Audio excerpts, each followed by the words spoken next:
My bad, y'all. I had to go somewhere warm. It was cold as shit outside. Yeah, War Master, I'm back. It was cold as shit outside.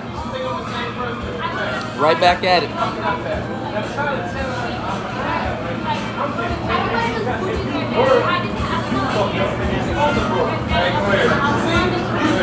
Back at it.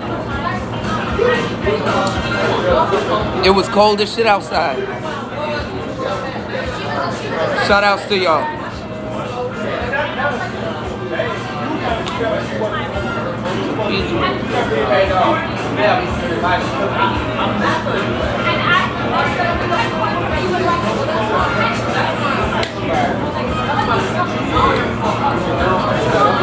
You said what's some other words?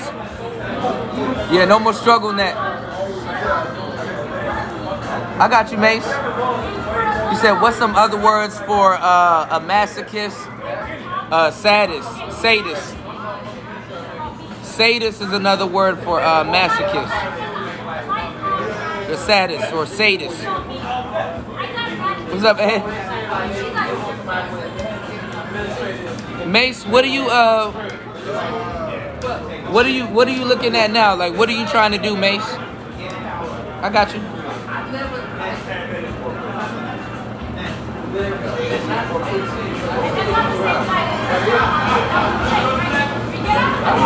From what I know, Mace, the next thing you should do is get a green screen. You said more common words. Let's see. What's a more common word for a sadist?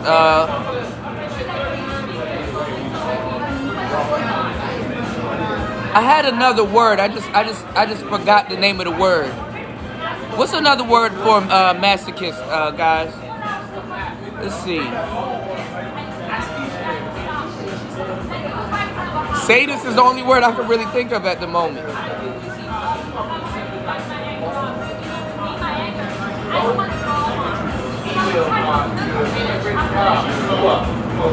That's the only word I can think at the moment. Sadist. Call her a sadist. Sadists, they like you said building my sound. Are you soundproofing it, Mace? Because there's a new well, it's not new, but what you call it, El Gato, they just released some soundproofing pads, but the pads that El Gato released, they're like $99. Only 6 of them come in the pack, and they're hexagon shaped.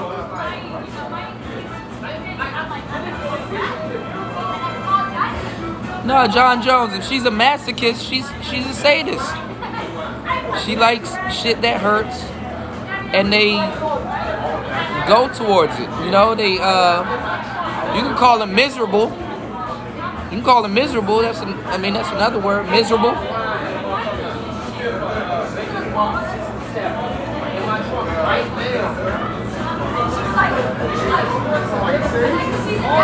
Right, Ed. So I'm saying if you're gonna pay $100 for 6 panels, which they're pretty good sized panels, you might as well go on eBay like Ed said and just get the panels from eBay, or get some carpet.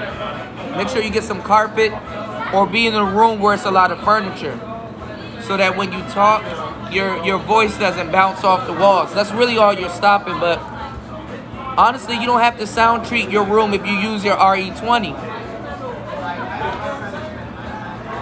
Use your RE20, Mace.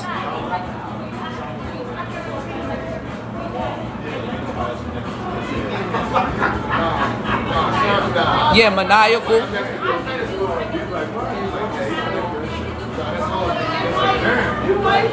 Maniacal is another word.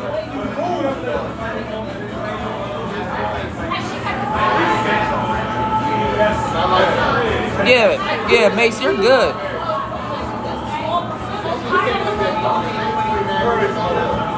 Yeah, if you can, yeah, but you don't need sound pad. You don't need soundproofing. You got a dynamic mic. You don't need soundproofing.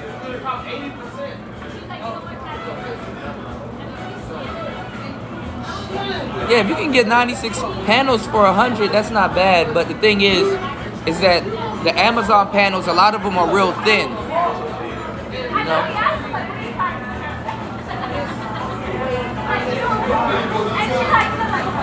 What you're trying to do is you're trying to stop the sound from going this way or that way.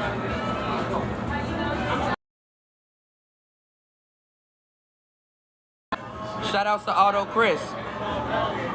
Those are real good. Those are real good. I like those.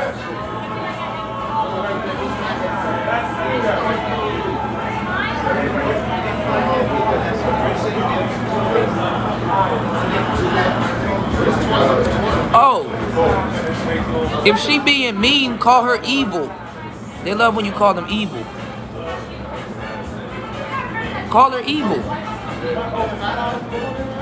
And call her out on it. Phrase it as a joke. Yeah, I seen that. Shout outs to Chris Trucker, man. I like those. Those are good. Those are some good cigars right there. This is my favorite cigar. This Underground.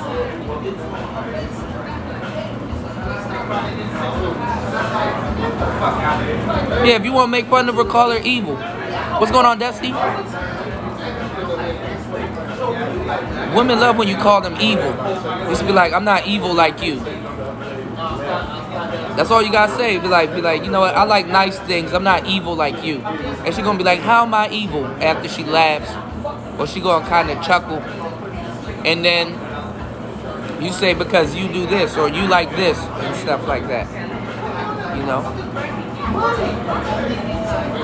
Mace said I should be doing my platform on my website. Yeah, Mace. If you don't get like a big green screen for like your background, one of those green screens that you can pull up, they got one for like $40 on Amazon, which you can fold and you can turn it into a circle. You can take it wherever you go. You said, bro, I slept on dudes on Street Beats yesterday. He dropped me too. You said shit got heated. Dudes were getting ready to scrap for real. Oh, shoot. What happened? You got this, Auto Chris. Johnny Appleseed. John killing me, man.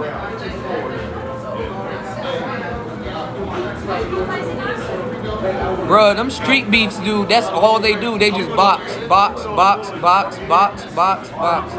What's going on, Tack Man? Yeah, I'm back. I had to go somewhere warm. It was cold outside. So.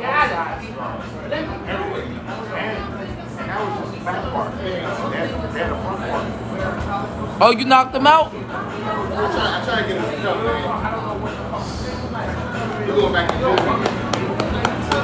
Shout outs to my nigga. You knocked him out? What? It must have been a bad knockout, bro. Hey, Auto.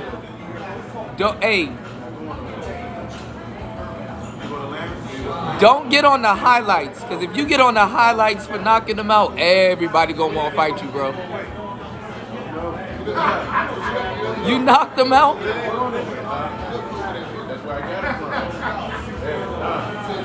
You knocked them out for real? When does that episode come out? When does that episode come out, man? Dang. Let me tell you something about Auto Chris and boxing.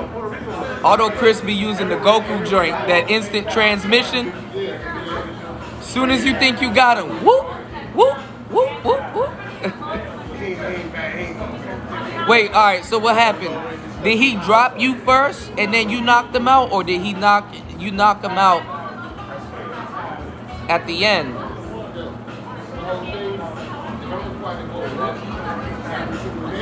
Young Jay, what's going on, man?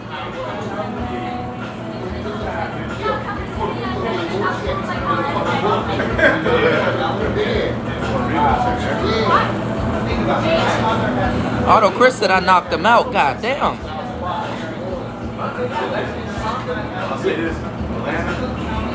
So he dropped you first, and you was like, oh, okay, and you got up and knocked him out.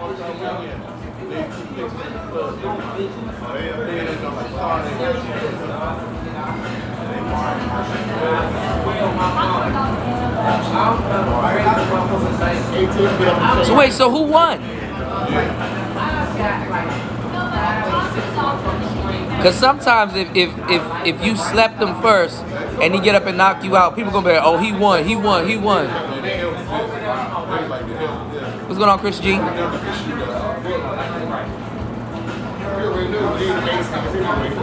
A draw?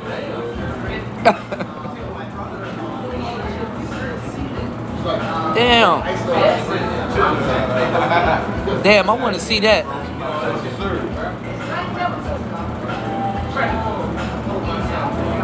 Was he, you know, I don't think there's a draw depending on it. They probably gave him the draw because he had heart.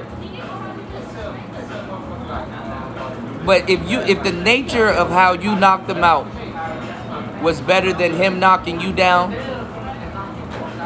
I think you won that one. We got to check that out.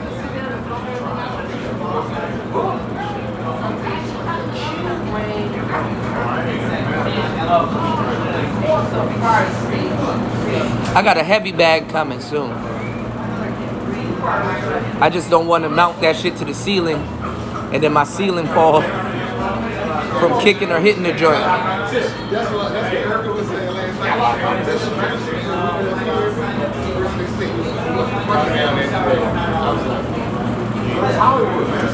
Shout out to everybody here. He said, cool to be knocking people out like it's Twin Quavo, man. I haven't knocked nobody out in a long ass time.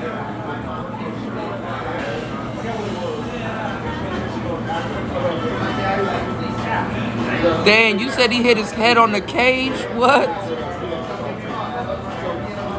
What? I want to see that. Shout out to Mace. He said, I have a great feel for the core. You said you produce King. Myself, official, Sheila E, Jessica X, Platt.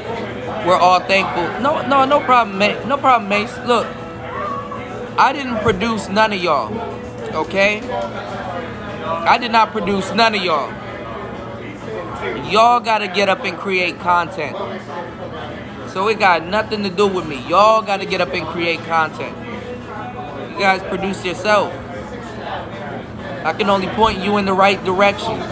That's all. You said he was out like O-U-T.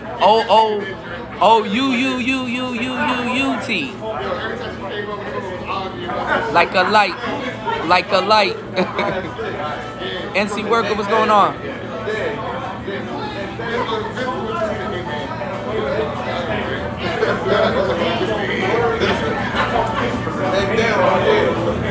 I would love to see that.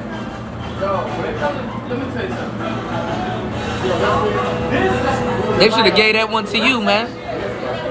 So was he wobbly? Like, was he kind of like noodle legs getting back into it? Because, you know, once you get knocked out, you know, your legs kind of give out.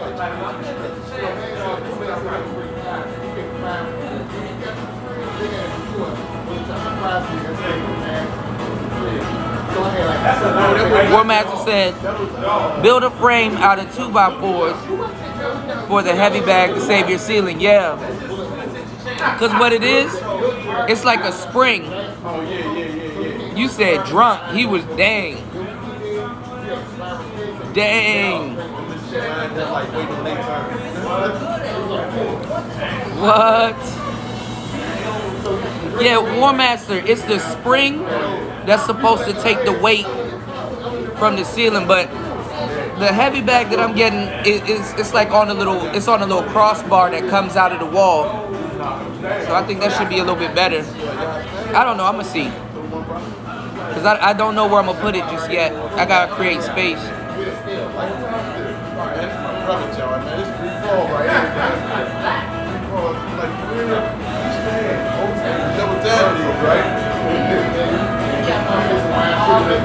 So the Manosphere,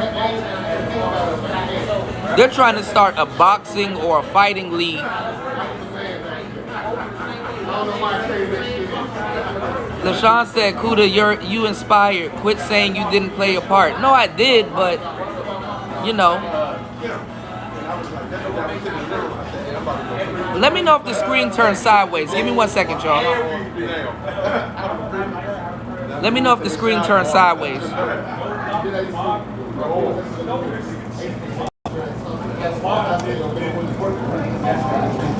Let me know if the screen is sideways. Yeah, we back, sir.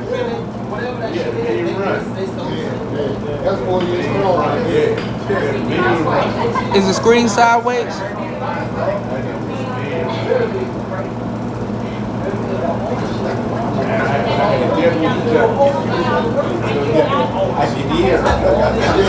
Okay, good. Hold on. Do it this way. Well, hold on, let's see.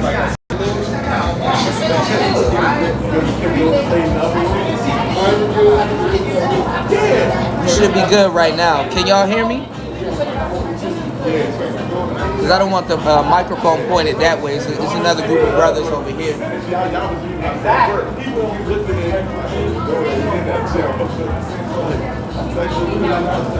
Okay, good. Says still the painting behind me. Nah, I'm good, man. Damn. So Auto Chris, man. It's like you got to be careful out there knocking people out and shit.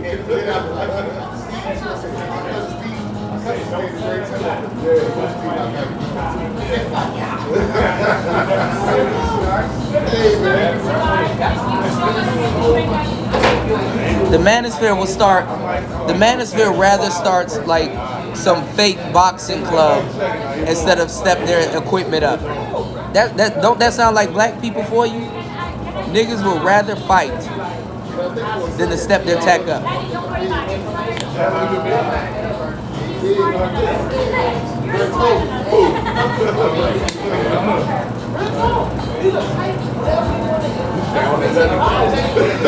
Niggas will rather fight before they like, you know what? Let me just go get a microphone. You know what? I'd rather fight. If that ain't the most nigga shit you've ever heard, nigga, show me something else.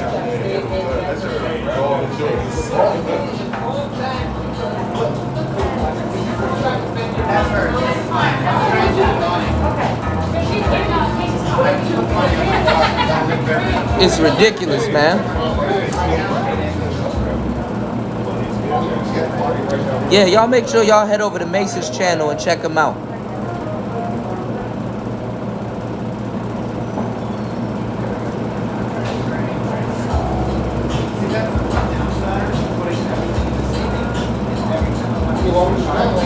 He said if they start a fight club, y'all gonna see how soft some of these dudes are, especially the big ones. Uh-oh.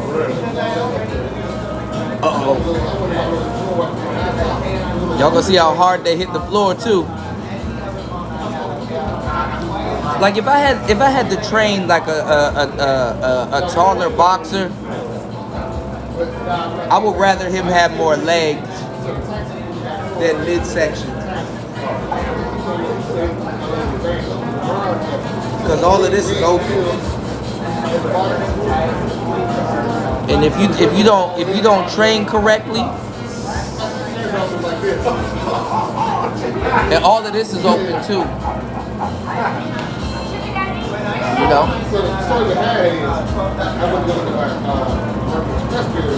When it says people fight over dumb stuff, you got R&B dudes like Usher knocking out and breaking dudes' noses like the Weeknd for stealing songs. Yeah, this is some real shit. Shout outs to Mace. He said facts. He said hee, and niggas wonder why they're getting lapped. Pathetic. Right, man. Chris Trucker said dudes get soft when shit gets real. They just like talking. Yeah. Hell yeah. Yeah, they call this taking air out the tires, man.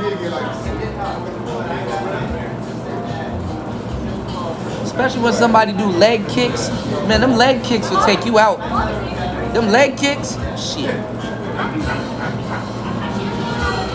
I learned a crazy leg kick when I took Muay Thai. There's this leg kick. You got like 4 different types of leg kicks. You got a whipping leg kick where you come from the side and it come all the way up your hips, and you whip you whip your leg into the person. That's one leg kick. Then you got what's called dead leg, where you just throw your leg out there, but it kind of just, you know what I'm saying? So you got the whipping leg kick, you got the dead leg. What's going on, Fireman? And then you got this other kick that I would use in a street fight, or just a Muay Thai bout, where you put your whole weight onto the kick, and then you push back off. So what it is like you throw a kick, but you throw the kick halfway. You throw the kick for basically impact. And as soon as you create impact with the kick, you push back off so you get back into mode. So you bam and get back into mode. So you have a regular kick, you have a whipping kick, and then you have a kick where you plant your leg into their leg, but aside from the impact, you push back. And when you push back, it's like impact and push at the same time. And the reason why that kick is a lot more effective is because when you put your body weight into that kick and push, that's what be taking dudes' limbs out. Especially if you get that little sweet spot, like right behind the kneecap. Like I'm talking about when you launch this kick, you got to get like an angle on somebody. Like you literally, and you can do it in one motion. Like you can literally go to the side, whip it, and push back. And before the person can respond, they got to correct their stance before they respond. That shit is crazy.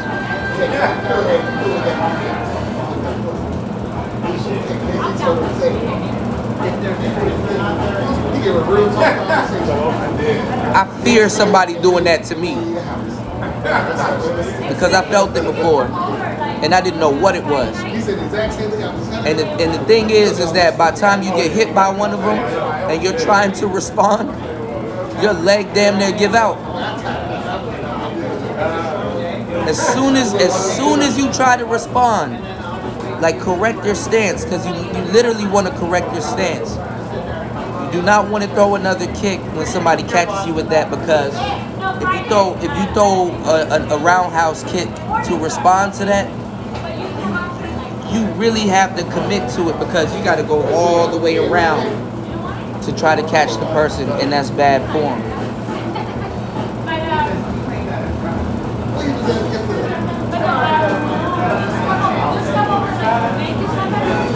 Actually, I'm gonna have somebody on the show that I've sparred with a couple of times. If you can, go follow my bro Anthony. He's over at The Reality of Fitness. The name of his channel is called The Reality of Fitness. I'm gonna have him on the podcast. I'm gonna have him on the podcast this summer, or maybe later on this spring. I was supposed to do a podcast with him, but he has a Muay Thai channel, and he's an instructor, and he will tell you when you get caught with one of them shits, that shit is no joke. Shout out to Chris Struggle. He said, I saw a dude get stopped with leg kicks like that yesterday by some Asian kid. That shit was vicious. Yeah, that shit is crazy. That shit is crazy, bro. Yeah, Muay Thai is definitely one of the most dangerous martial arts that they got out there. LaShawn said, if I use legs, I'm breaking body parts, not the type of having one foot on the ground. Nah, man, that leg kick where they hit your shit and then push right back off of it, man, that shit is no joke. Muay Thai came from a fighting style called Thai Boron, the art of using all seven limbs and stuff. Muay Thai was basically like CQC. When you got disarmed or you don't have any weapon on you, it was really for, you know what I'm saying? It was really for them to fight and disarm, but it just became a style in and of itself because Muay Thai is more like a mathematic equation. Anytime you throw something, you can get hit with either a leg, with either a hand, or what they use in Muay Thai is called a clinch. When you shoot for your clinch, I'm left-handed, but a lot of people, they start with their left hand anyway. They get their hand right here on your chest. They get their hand right here on your chest and slide it up and get right behind your neck. So when you shoot, you slide right up, and then you get one hand behind their neck, shoot the other hand up, and you get another hand behind their neck. And this is how you want your hands to be. Shout outs to Killuminati, shout outs to you. I learned a little bit about 52 blocks. If y'all really want to have like a martial arts conversation, we can do it, because you need to look up this fighting style called Hwarangdo. Hwarangdo is like every single move in Hwarangdo is used to finish your opponent. But Muay Thai is always going to be my favorite. Like, if I had to train a fighter and I would have to give him 5 martial arts to follow, Hwarangdo will be one. No. I wouldn't put Hwarangdo in it. I would put Capoeira as 1, Muay Thai, Aikido. I'll throw in regular boxing and Sambo. You got it, or Jiu-Jitsu, but I would say Jiu-Jitsu before Sambo, but Sambo will be one of them. But when you shoot for that clinch, come up, right here, knees,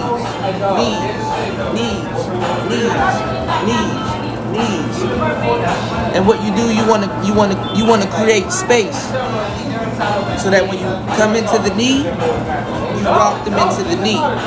And what happens is when you're controlling the back of someone's head, you want to dip them this way, and when you dip them in one direction, it rocks them into your knee. So you want to dip, knee, dip, knee, dip, knee, because you're controlling the back of their head. They call it cradling. You want to cradle the back of their head, and you want to rock them. You want to rock them into your knees. Another thing also is if somebody has you in the clinch, what you want to do, you want to take your hips and you want to bring your hips forward. That's how you beat the clinch.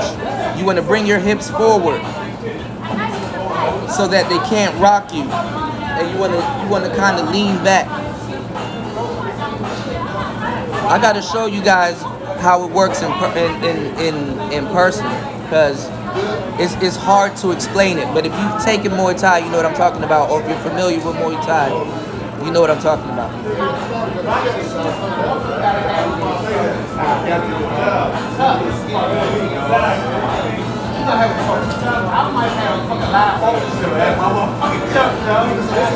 I like Jeet Kune Do, but I think Jeet Kune Do could have been a lot better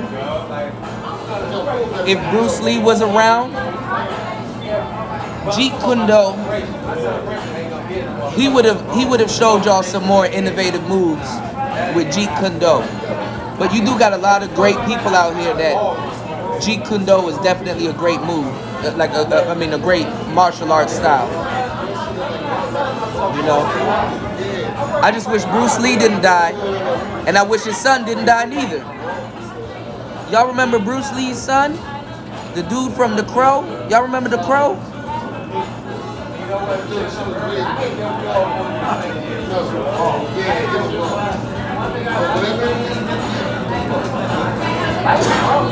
You notice it right now. His son got buried right beside him.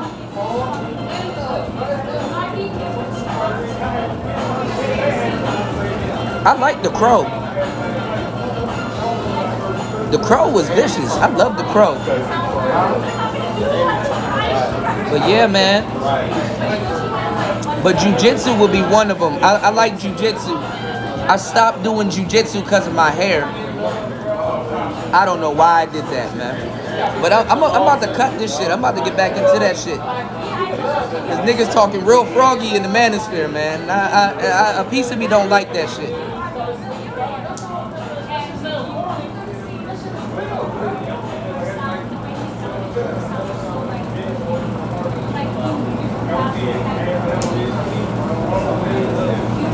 But the Gracies were really good. I like the Gracies. Just a lot of them, they were racist. You're gonna keep it 100. A lot of the Gracies, they were racist. They didn't want to teach. They didn't really want to teach black people their techniques and their moves and stuff.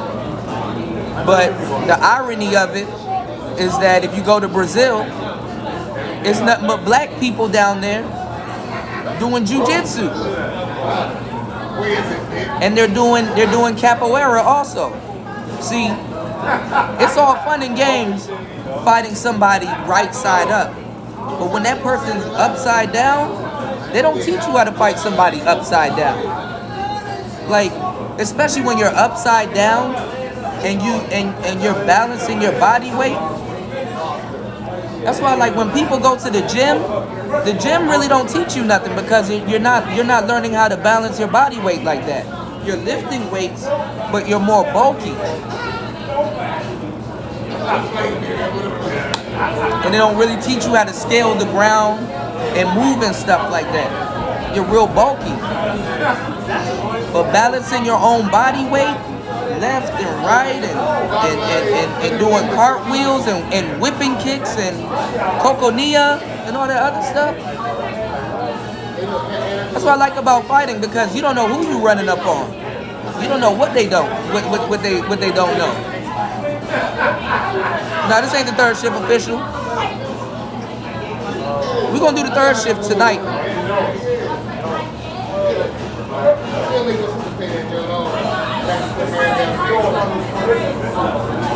But yeah, the sword fighting is good too. I like Wing Chun. Wing Chun is good. I like Taekwondo also. But Taekwondo, they all do that same spinning kick, you know. Maurice, since you like sword fighting, what do you think about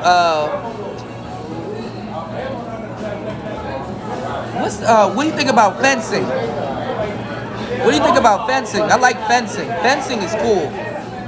I would love to take a fencing class.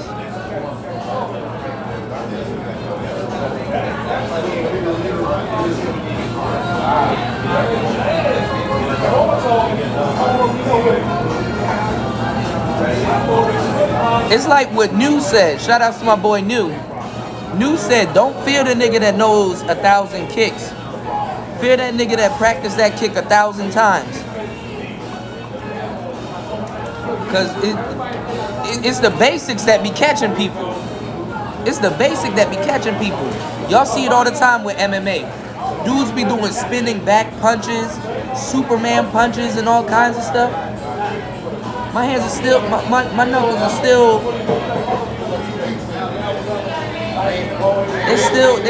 they still stand out. I got fighter knuckles. Look at that shit. Knuckles still, you can see what two knuckles I use. I just use these two.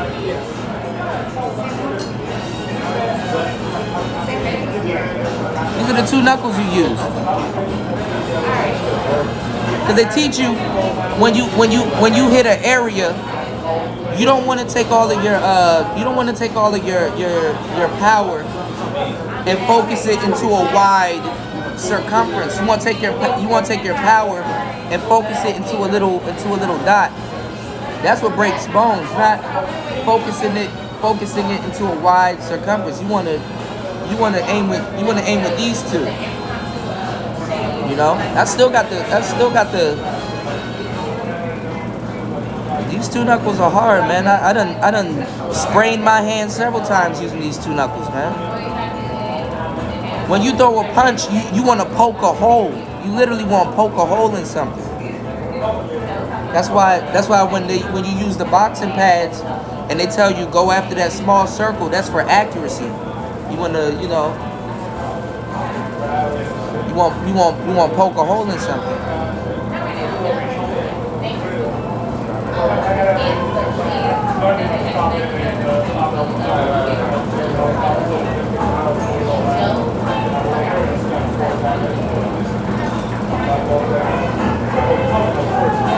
Also, when you're fighting, you want to use something called the street cover.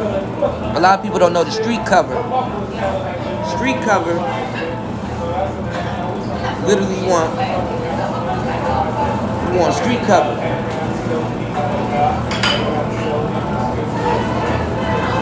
The street cover.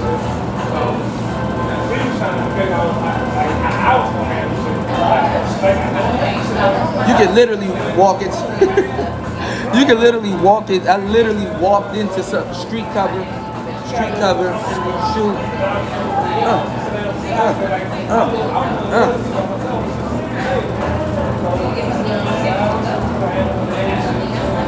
And then if you a small dude and whoever you're fighting is taller than you want to use a palm strike. You palm strike the shit out of some nigga.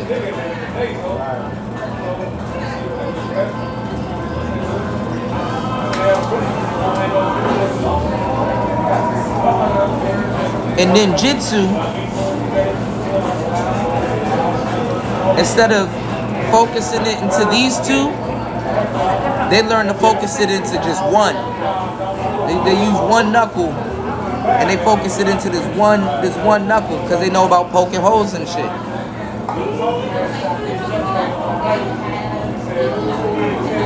Like ninjas, they have a reputation. They have a bloody reputation, but ninjas' reputation weren't bloody. They moved in the shadows. The fear of a ninja was bigger than actually meeting with the actual ninja.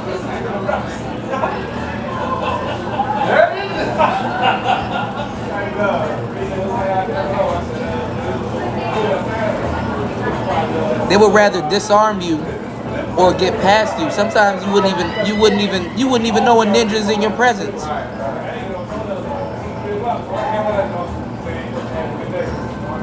Because they were just so stealthy. You know?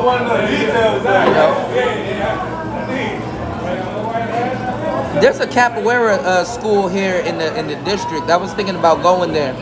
When I went to learn Muay Thai, I went there to go learn capoeira, but the capoeira classes stopped. So I just took Muay Thai and Jiu-Jitsu. But the bad thing about it was that Jiu-Jitsu, you can't really do it with hair. And then the bad thing about jujitsu, if you do no gi jujitsu, everything is different. Like, I done learned how to choke people out with their own clothing. You take your thumb and you slide that right up right here, and you take another one and you slide it right here, and then you lean back. Man, you choke somebody out with their own clothes. I done been choked out with my own gi.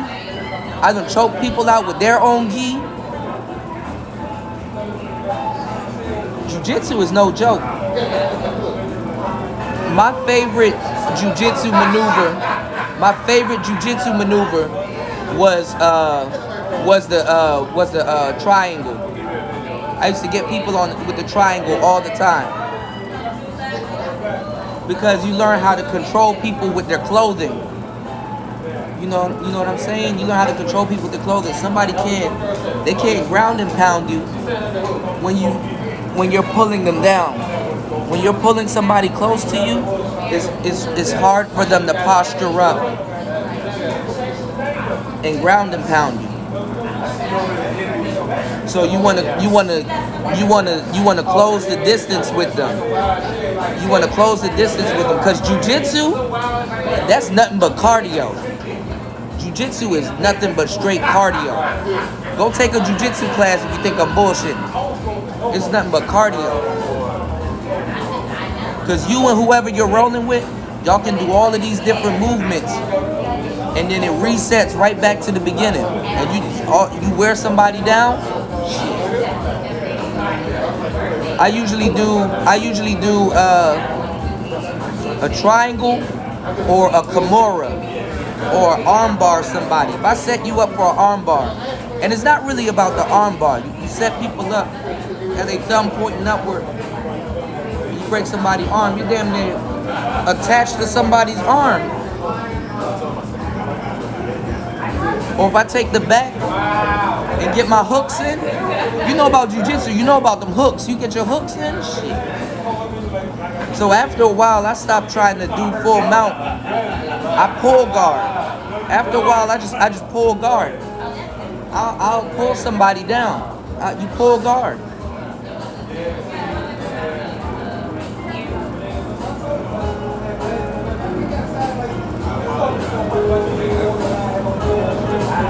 But when your hair's in the way and shit like that, that shit is not practical. That's all the Gracies used to do. If you go look at Roy, my favorite Gracie's called Royler Gracie. All he'll do, he'll throw kicks and he'll throw a little bit of punches. But the only reason why he's throwing kicks and punches is to close the distance. Once he closes that distance and he grabs you, oh my God. Once he grabs you, it's over. Sometimes in jiu-jitsu, by the time you hit the ground, once this man grabs you, it's over, because he already know where he's headed. And you don't have no defense. What is the average person gonna do when you trap their arm? You think the average person know what to do when you got their arm trapped? Shit.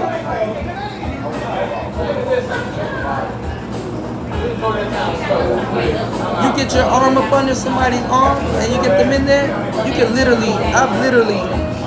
I've literally, because in jiu-jitsu you tap. If somebody got you in jiu-jitsu, they got you in jiu-jitsu. If you don't know how to get out of it, you tap. I done made so many people tap, and I done tapped so much myself, because it's learning. You get somebody arm like this and then pull it down. Oh my God. Ed said bite their nose off.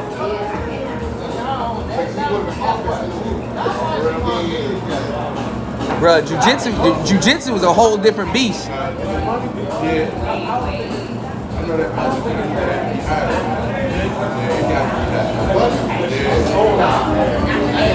So that's why when you go down to the floor, you gotta turtle up. If somebody gets you and you turtle up, you don't got nothing hanging out. And the reason why you turtle up is that because when you turtle up, your back is open, and you don't want nobody to get in and get your back.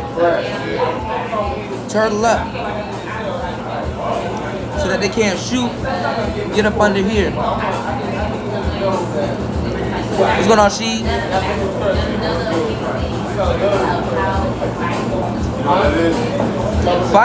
Fighting is real technical. Jiu-jitsu is the art of human chess. Because you're playing chess.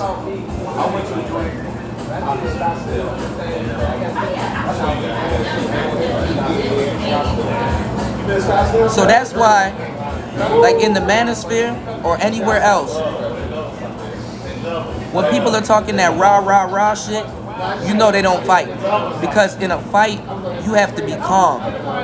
You have to be calm. If you can make somebody get mad and make a mistake, you're done. What's going on, Bunker TV? Shout outs to you. You gotta be real calm. Cause the moment you raging or you do something, you're gonna make a mistake. And when you make a mistake, you're gonna pay for that mistake.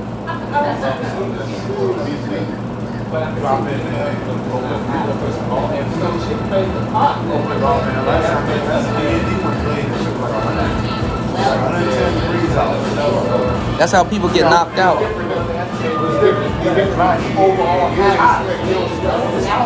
That's how people get knocked out. I done seen too many brothers get knocked out because they weren't calm. If you're gonna get knocked out righteously, bro. Don't be raging and get knocked out, because that is gonna hurt way more when you get up and you're like, damn, yo, this nigga got the best of me. He made me get mad and he made me make a mistake.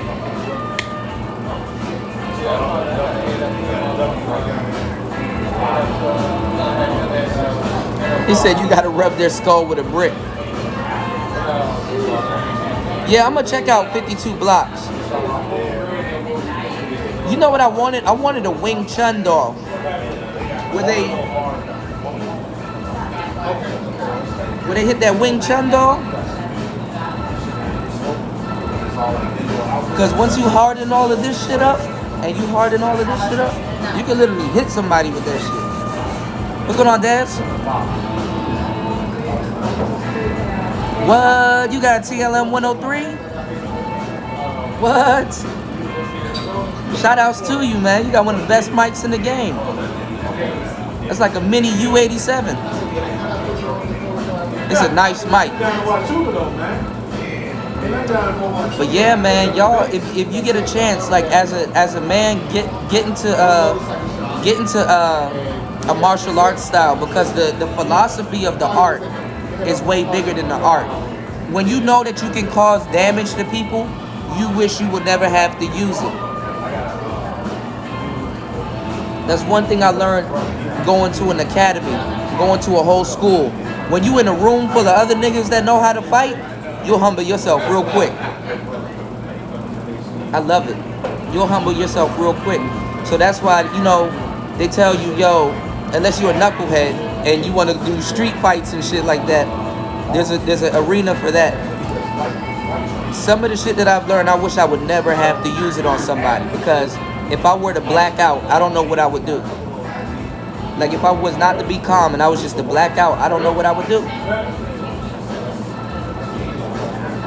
And then I know how I am. I'm gonna want to break something because I've been taught to break something, and I know how to break something. And if you want to send a message to somebody, you send them to the hospital. You break something. If I'm in a street situation and I knock somebody out and people don't come and grab me, I will break something. I want to break something.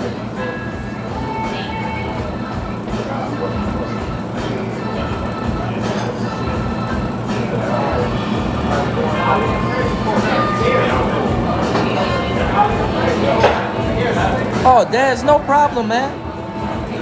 If you got a Neumann, you're going to learn a lot about microphones. It's a whole new world, man. That TLM 103 is no joke. That's a real microphone. Do you see the case that shit come in? That's a real microphone.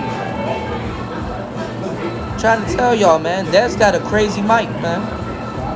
The only thing that I really don't like about the TLM, but it's really not no problem, is that you can't. it don't have no switches on it, but it doesn't need any switches. It doesn't need no switches. And what you'll notice when you get a TLM 103 is it picks up everything.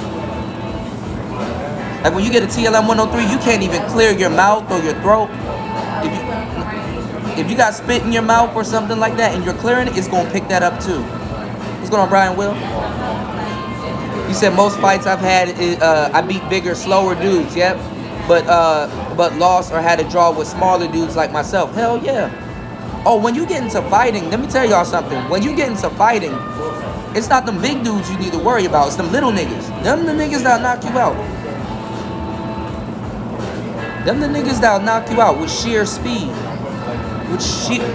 Listen to me when I use the word sheer, I mean that in the most swiftest, fastest way. When I used to bounce at a nightclub, I used to some of the bodyguards I used to work with, they were small. They were small dudes. Them bouncers,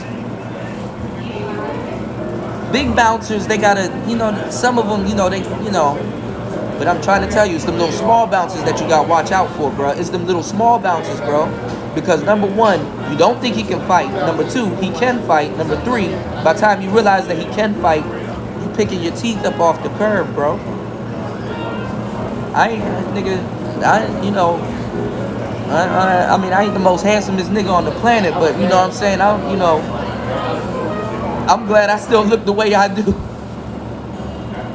You dig?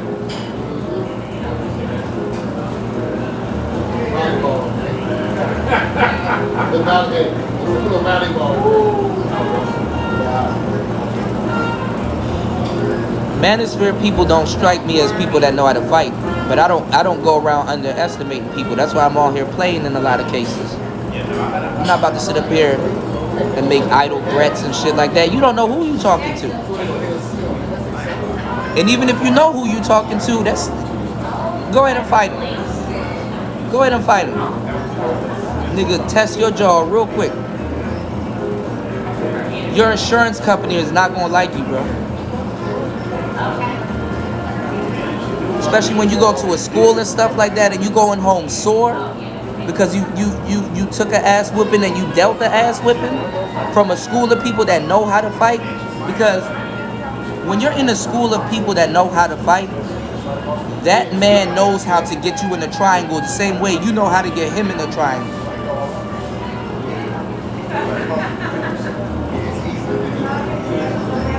See? Ed know what I'm talking about. He a black belt. Ed know what I'm talking about.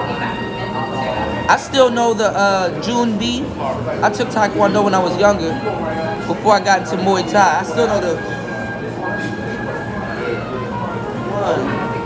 1, 2, go down in the eye, or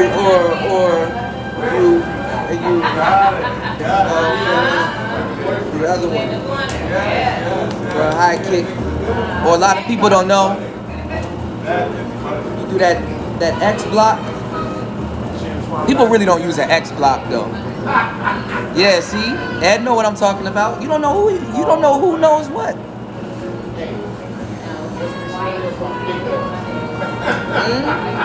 One, two, 3, 4, 5, 6. And when you have on like a gi that fits you, and you throw the punches and you hear your gi snap, like that like it snaps. Real quick. Keep believing you can run up on people, man. I don't run up on nobody. I stay in my lane, bro.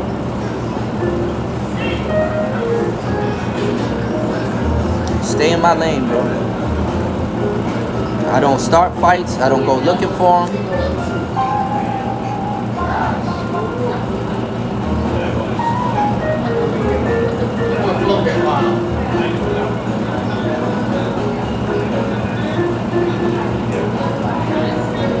I'm trying to tell y'all, War Master, I'm trying to, bruh.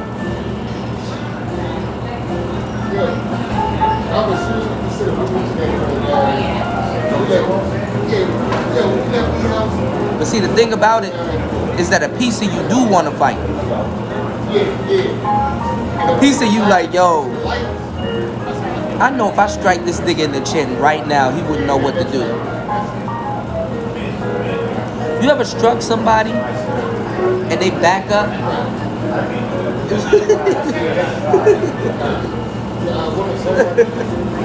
Real quick. Get that pop.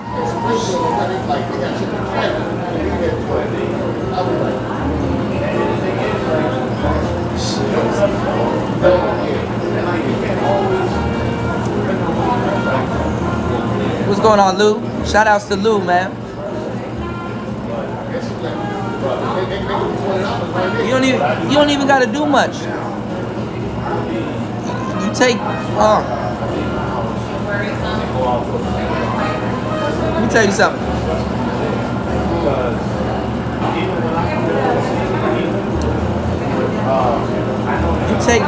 You take Muay Thai.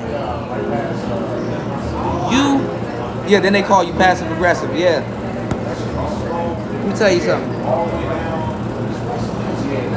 Hold on, y'all. If you took Muay Thai, let me tell you one thing you'll never see coming, which is basically the uppercut of Muay Thai. Go on, Esther.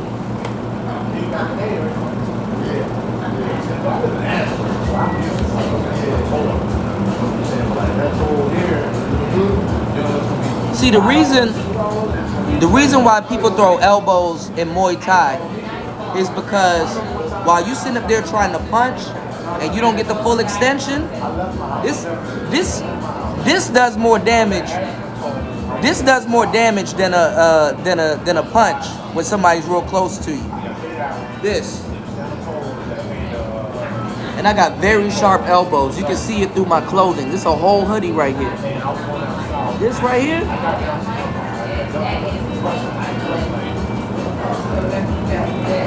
Same thing with the knees. Same thing with the knees, man.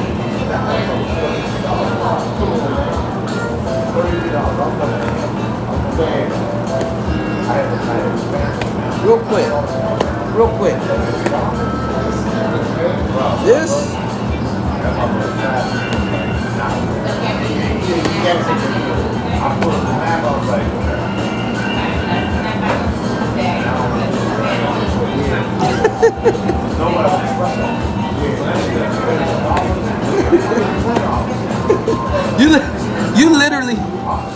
You literally can spring forward. Real quick. Take your hand, come across, tuck it.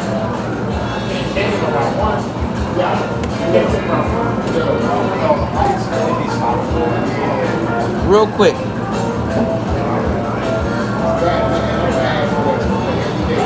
Keep thinking you can run up on people.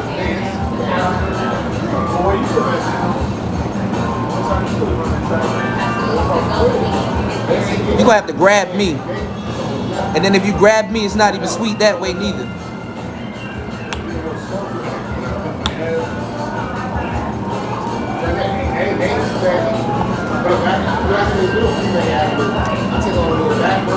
But I'm not looking for a fight.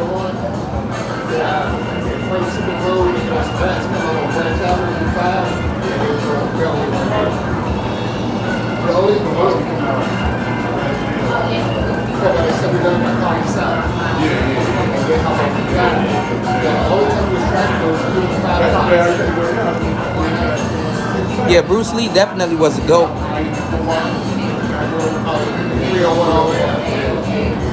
Bruce Lee definitely was the GOAT.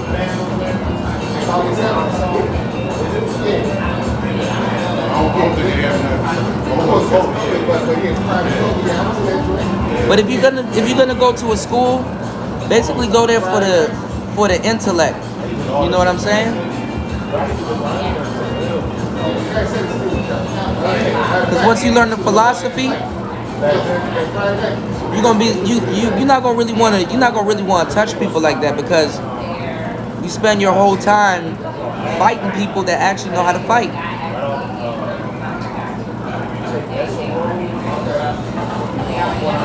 Yeah, Google is heavy in the manosphere. I haven't seen them delete messages from anywhere else, man.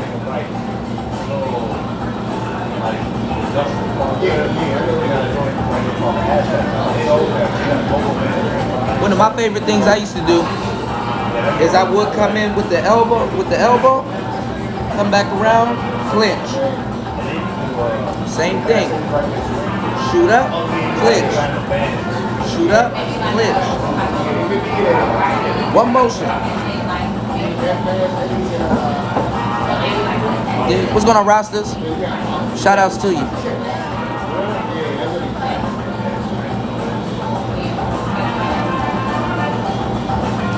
So yeah, make sure you guys, man, yeah, go learn a martial art.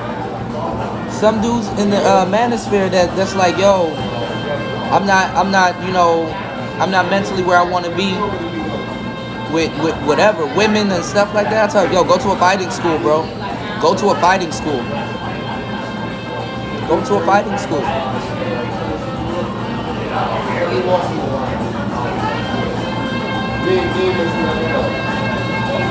Go to the nearest fighting school in your city. You're gonna be good. Go to a fighting school, man. I will even go as far as to say, yo, don't donate to me. Go to a fighting school. Come back, we'll talk about it. That's really all you need. You just go to a fighting school. Learn a lot about yourself. Learn a lot about philosophy. And enjoy your new life.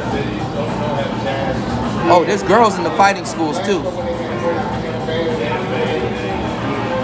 You sit up there and start rolling with some of them girls that know jujitsu. Damn, babe, I'm on top. Just make sure she ain't got a boyfriend that go to the same fighting school.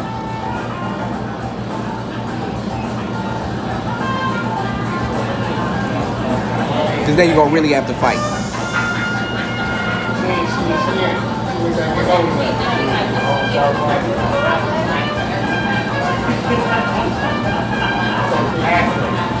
But shout outs to Dez, bro.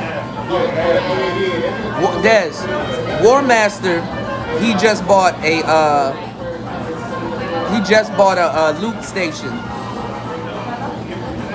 War Master just bought a loop station. I'm gonna pull out the loop station on tonight's show.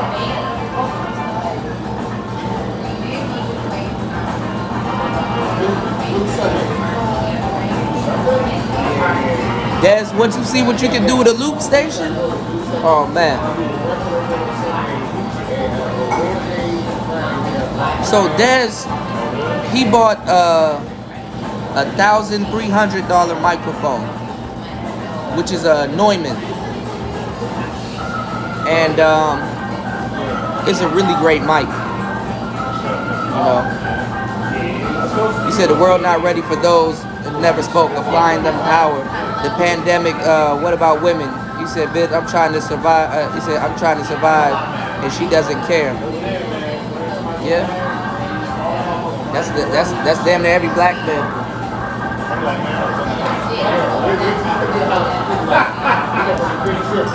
Neumanns are really good.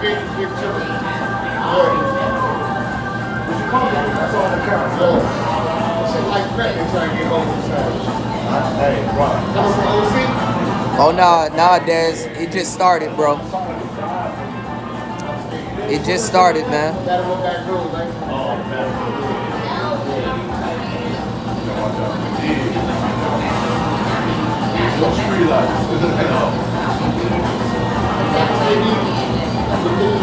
So I'm thinking about starting a whole separate channel called GAS, Gear Acquisition Syndrome.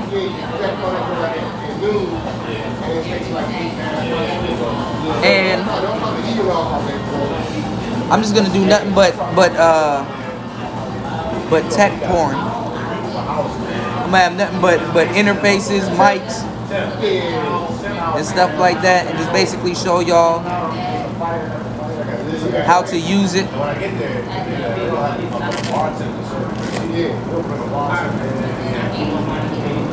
Or what you can use it for,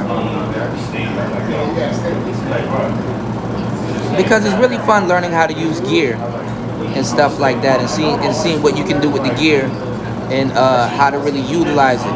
You know, very, very, very, very fun.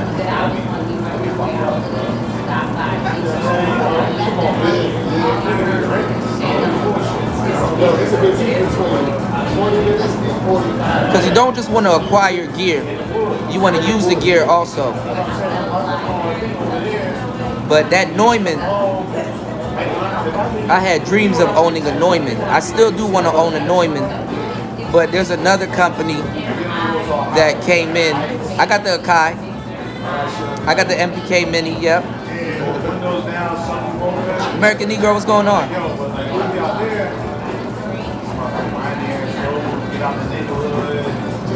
Yeah, I got the Akai MPK Mini. I got the latest one where the power plug is in the back instead of on the side. Both of them are good though. But I was thinking about getting the Arturia joint, because they said the keys are a lot better than the Akai. They said the Akai just has a cheap feel to it. And I'm like,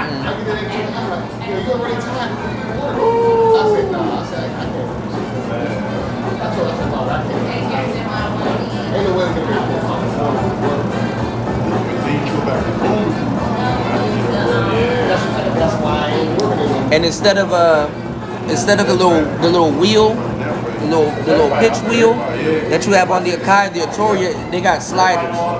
They got touch sensitive sliders. So when you play your note and you use the slider as the arpeggiator, you can move around with it. Oh, let me show you something, Des.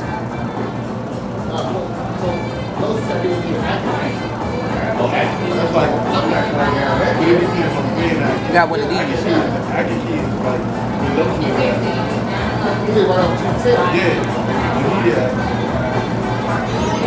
Like that, when you get to 228, that's actually. So that's all went to the gym.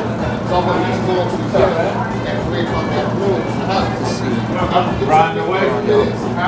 Riding. Yeah. Well, y'all can't hear it, but I'm gonna be doing some. I'm going to be doing some live shows coming up with just this. This is called the OPZ from Teenage Engineering. And these slide. You can use these. And these are basically like a keyboard right here. These will be your keyboard, and then these will be the other keys right here on your keyboard. And then this shift button right here is where you can go into drums, you can go into all the different synths and stuff like that. So I would do like the project, I would hold project, and like let's say go to channel 6, and you can play it. You can. That's like a big difference. And like right there between at the bottom of my head, and everybody plays with the band. You sit right there. Next person you got to shut it up. You work. But when I hook it in, you guys are gonna be able to hear it though. You try to like that.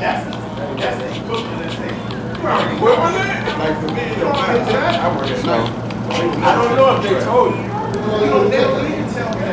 And I got a bigger one coming called the OP1. And the reason why jumping into beat making, the reason why I want this is because you don't need a computer. You don't need a DAW. You just plug in your headphones. You plug your headphones in right here. And after you plug your headphones in, just make your beat. This thing got like 16 channels. I put the rumble modulator in.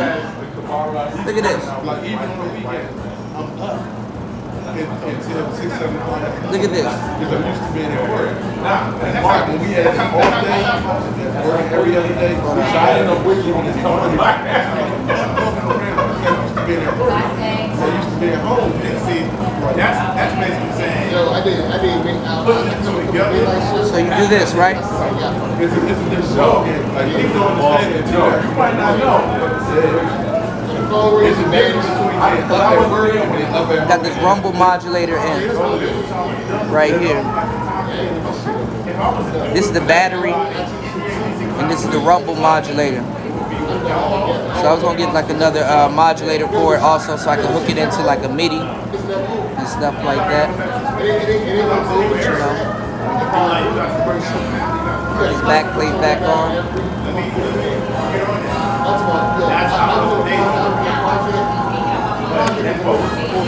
You turn these.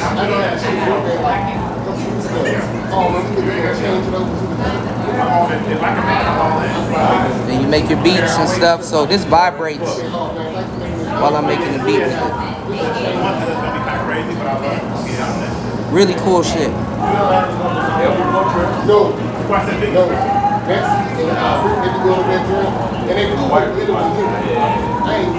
So I got some beats coming soon for the Manosphere. I just gotta get them to sound the way I want them to sound. And they say like, you know, you never stop making a beat. You just stop adding shit to it. And I'm like, yeah, that's true.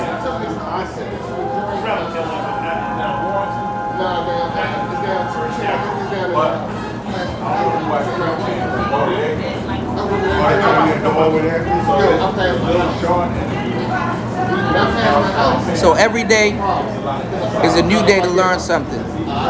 You know, if you woke up today, you're winning.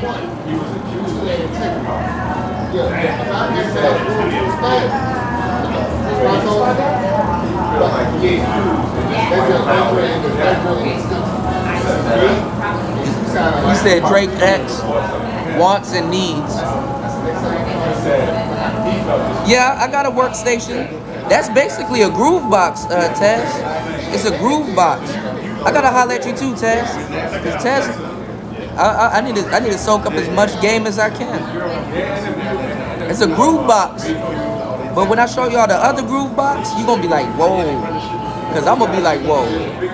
You know? Yeah, they playing the OG shit in the back.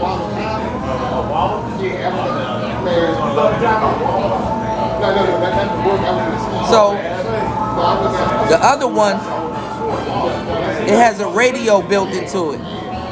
So I can literally listen to the radio with the other one, and I can sample stuff directly off the radio and turn them into a beat.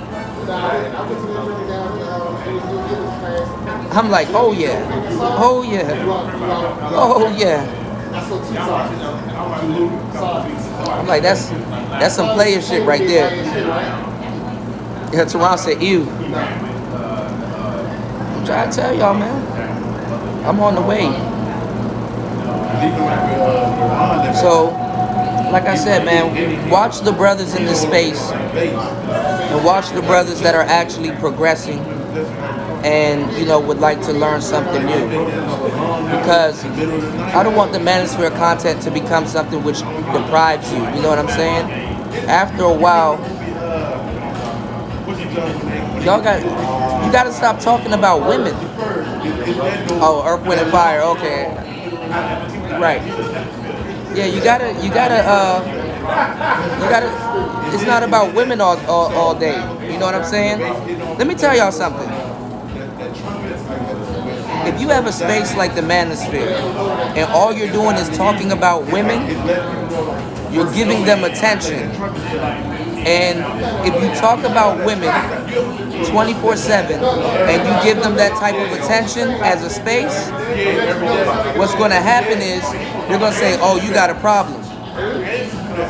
The reason why you're talking about women all day is because you don't have a life.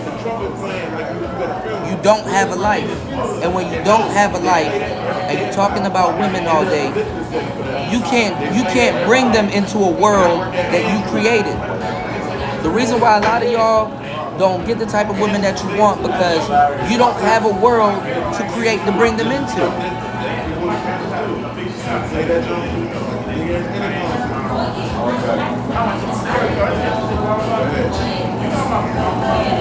So, if you don't have a world or a reality to bring them into, you is nobody anyway.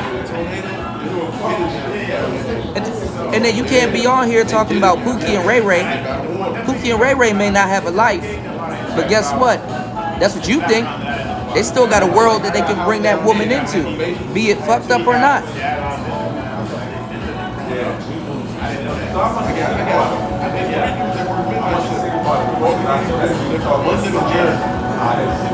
War Master, I can't tell you that keyboard because you're gonna go get it. War Master gonna go buy it. No, bad War Master, don't do it. It's called the Rolly Seaboard. You can get the big one, or you can get the little small one. The one that I got is the block. It's the small one. But what I'm saying is that you gotta have a world to bring them into. Shout outs to my truck drivers, man. Shout outs to my truck drivers. The only thing that I would say is this though. As a truck driver, it's hard to bring a woman into your world. It's hard to bring a woman into your world because she may not know your world, but what she knows is that you're going to be on the road 24/7, and on the surface, that doesn't seem appealing to her. It doesn't seem appealing. The second one, War Master Rolly.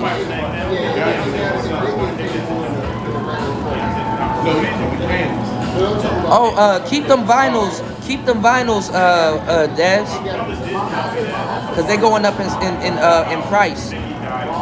Vinyls actually coming back in the DJ world. Keep them vinyls.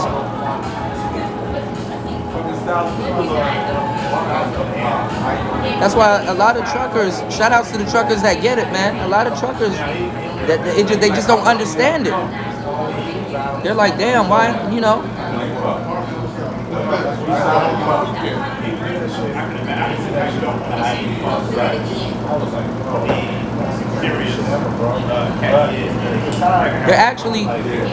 They're starting to reprint 33s and 45s. They're actually reprinting vinyls.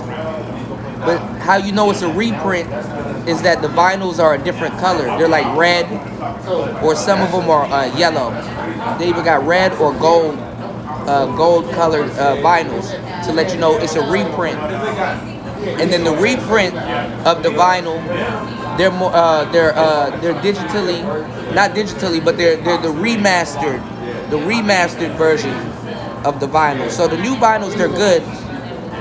Some people, they scratch with them, but you really don't want to scratch with the reprint. And then the old ones, you really don't want to scratch with them also, but you can scratch them. You can scratch them. I got a collection of vinyls actually that I don't use. That some of them got destroyed. I got like Whitney Houston. I got Thriller. I got a lot of you know what I'm saying. I got a lot of this group that I like, which is a jazz group from the 80s called Hiroshima. I got a lot of their vinyls too, but I got a lot of their CDs. But I got a couple of their vinyls. Prince Pierre said, I'm a trucker woman. It's easier to get away from your home base. Yeah. Right about that.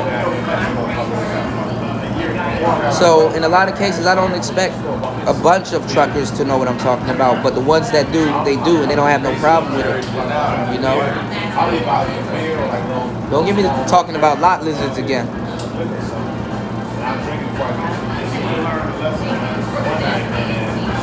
Oh, I know.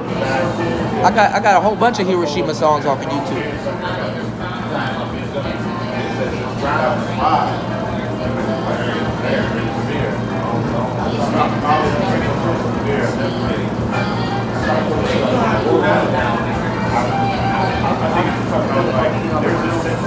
But that's the thing about it though.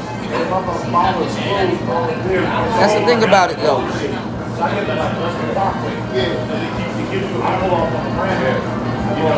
You gotta be very versatile, man. Yeah, there's a lot of good money in the trucking business. It's just you just gonna be on the road though, and that's the thing. You know?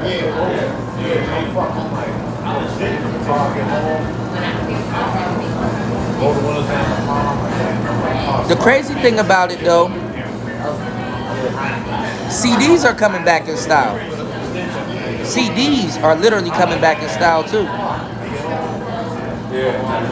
You said the back page was the trucker refugee in the game. Yeah. If you don't believe me, go look up list crawler. I shouldn't have told y'all that. Go look up list crawler or escort alligator. If you want trick, go look up list crawler or go look up escort alligator, and go look it up in your city. You might see y'all might see some of y'all girlfriends on it, or girls that you used to deal with. Go look up list crawler or escort alligator, and then come back and come holler at me. We can talk.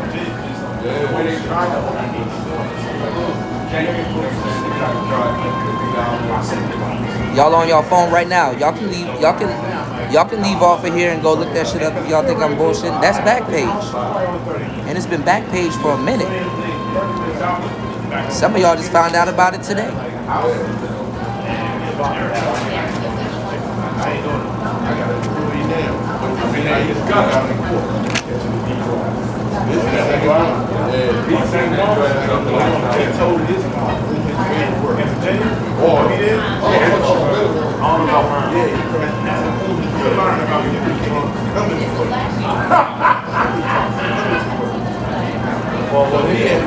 His son got killed. I said, you go big with him. Give him a whole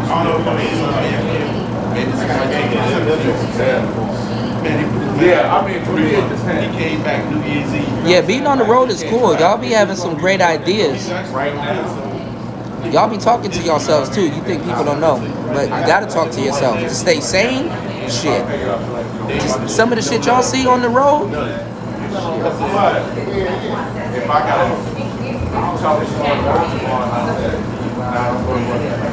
I can see that. Yeah, the police on Backpage. They on this crawler.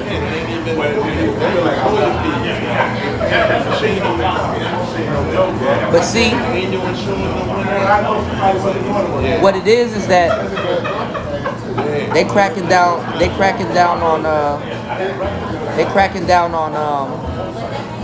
on tricks. Basically giving women the incentive. They give women the incentive to do what they're doing. You know?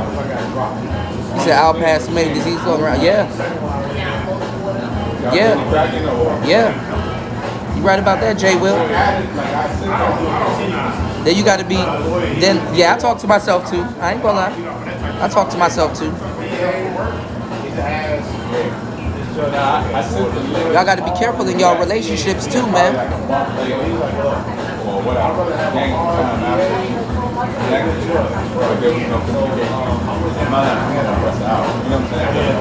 Y'all gotta be careful, man. Anywhere you go, that's why you gotta take the game with you, man. You know?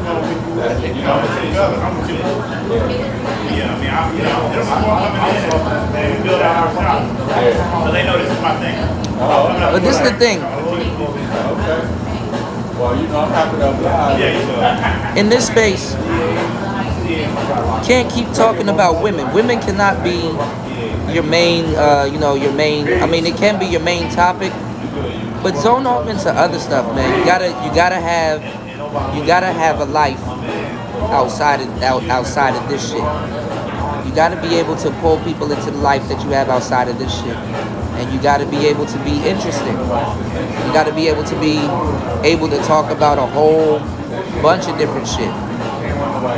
Because if y'all sitting up here talking about women 24/7, they know that you're placing attention onto them. That's why if you see when I have like the Chris Logic chick, right? Y'all saw when I had Chris Logic on the panel, right? Once you stop paying attention to them and you start talking about other things, they literally have to say something for you to start paying attention to them again. Okay, what's going on, Lucas? You literally gotta stop paying attention to them, because this is the thing. You gotta do what's called a freeze out. So when women come over here and they see that you're not talking about them and you freeze them out, they're gonna be like, hold on, wait. If he's not talking about me, then why am I here? See, the manosphere could have retained just manosphere shit if we just talked about regular guy shit. You can draw women in by talking to them, but when you stop and you just start talking about regular guy shit that they're really not interested in, it makes you more interesting. Especially if they're interested in you. And they don't necessarily have to be interested in what you're talking about. All they have to be is interested in you. Okay, he likes this. Okay, he likes that. So what you do is talk about regular guy shit. Yeah, bitch, that's nice. Show me that synthesizer again. Okay, what do you do with that? Yeah, calm down. What do you do with that? Like you put them to the side. Shout outs to Bandrew. Bandrew just dropped something. He's talking about Aston mics, stuff like that.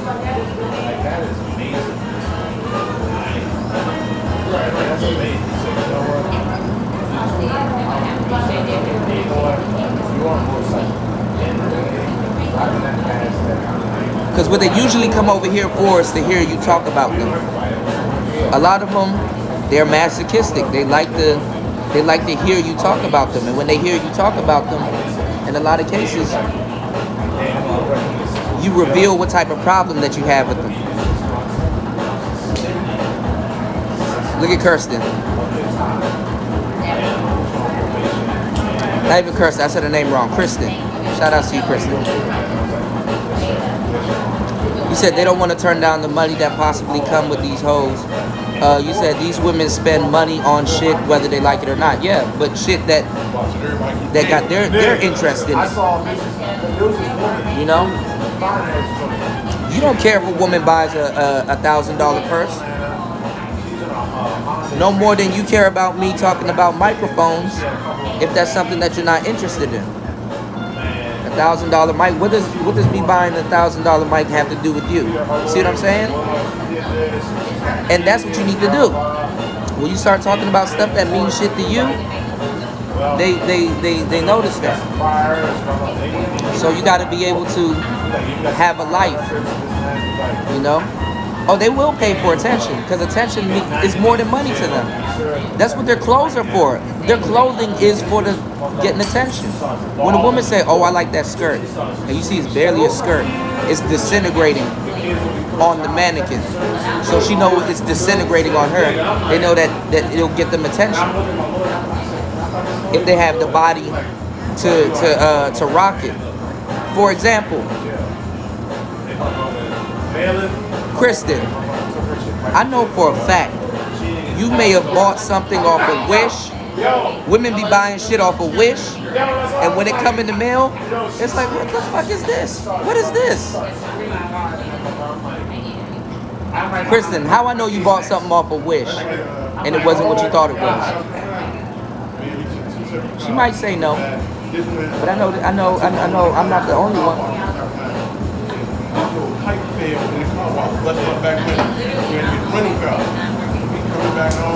Women see what it looks like on another woman, and then when they buy it,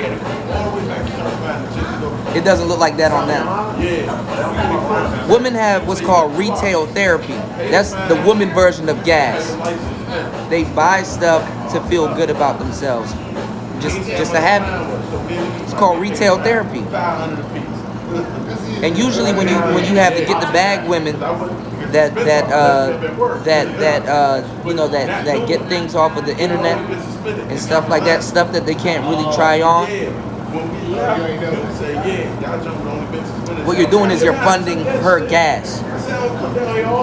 You're funding her version of clothes acquisition or nail acquisition or lash acquisition. They got so many stuff to alter themselves that it almost makes no sense buying it. Cream and bonnet, getting their hair done and stuff like that.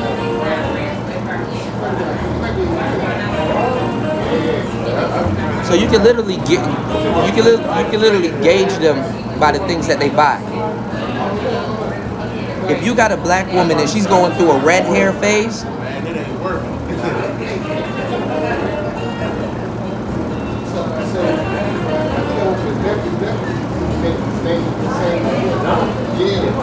so this is back in 2000.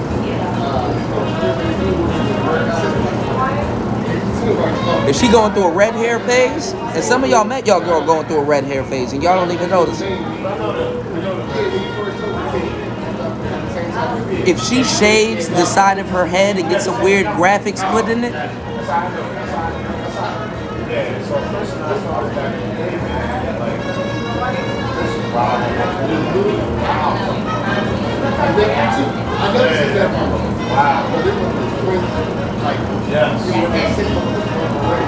or if she's going through a blonde hair phase, when she dyes her hair blonde,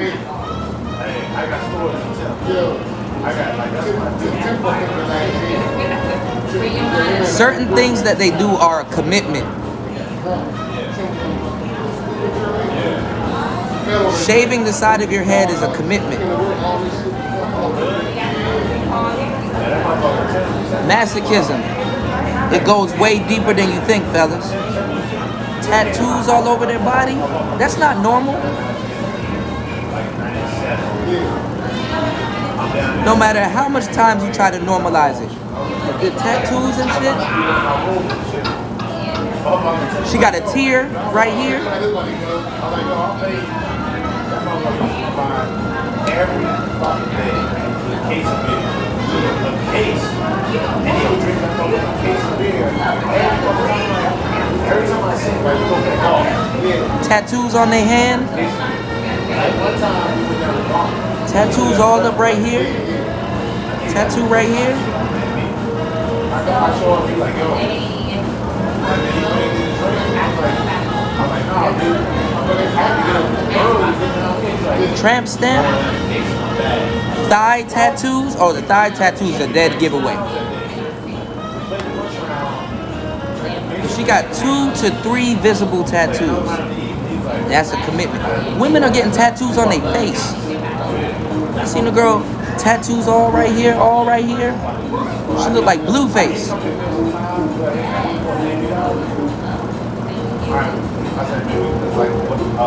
Back then, the government would say, hey, man, we got to do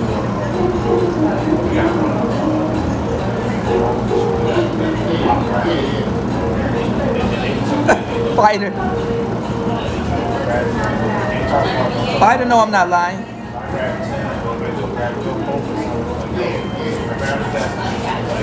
Fighter knows these girls be these dudes be simping over these girls, man.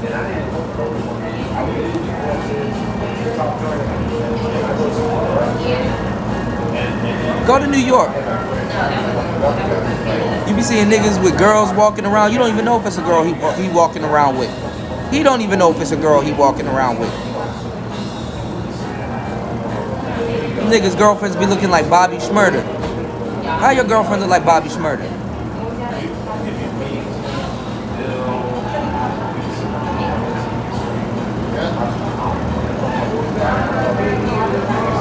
Niggas' girlfriend look like T Grizzly. Y'all be liking them baby gorillas.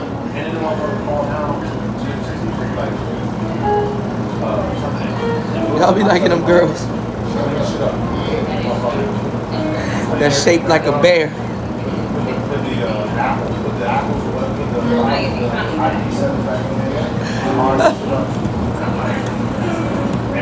Turbattle, no, I'm not lying.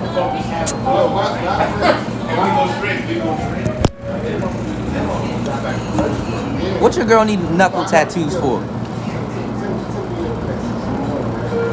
I be fighting. I bet you do.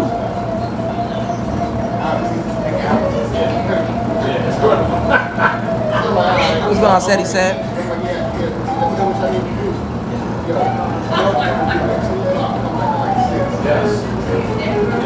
like, I be fighting, boy. I bet you do, bitch. Then the girl can't even fight.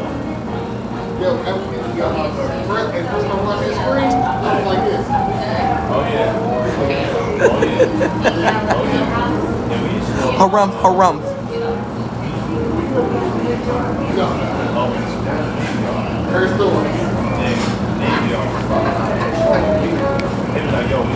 Bro, if I'm lying, I'm dying, bro.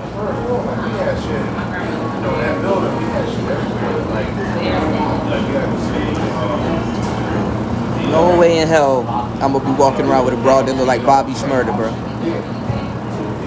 Niggas running up to your girl, yo, you just got out? Can I get an autograph?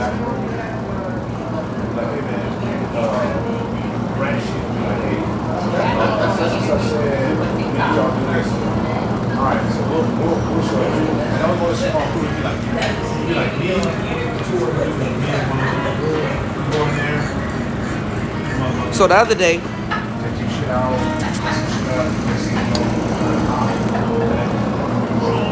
I was on Zero's channel, right? And I was talking to Complex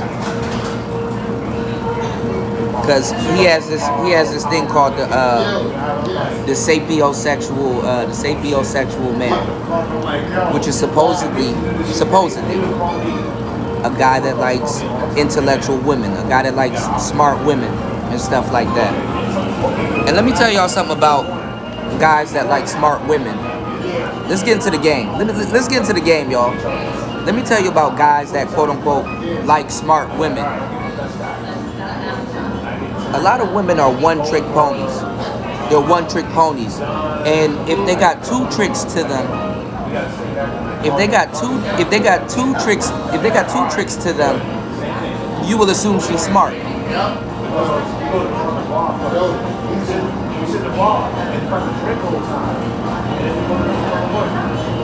No, that's the thing, fighter.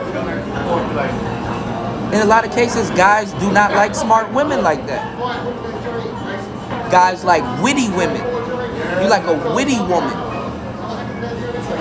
You like a witty woman. You like a sharp-minded woman. You like a woman that's situational. You like a woman that's real quick. But other than that, we don't like smart women like that. Not the way that they think smart is. See, intellect to a woman is different from is different from what a guy perceives as intellect. You like somebody witty.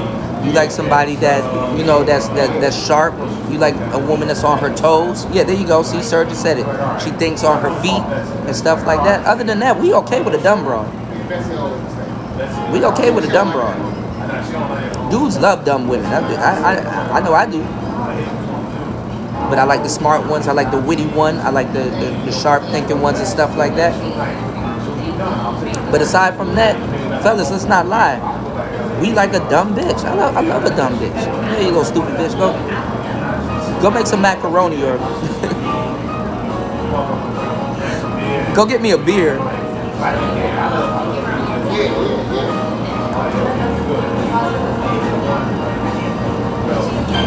Because it gets to a point where they outsmart themselves and they think that they can be you. See what I'm saying? She go to school for gender studies, red flag. She tells you she's smart, red flag.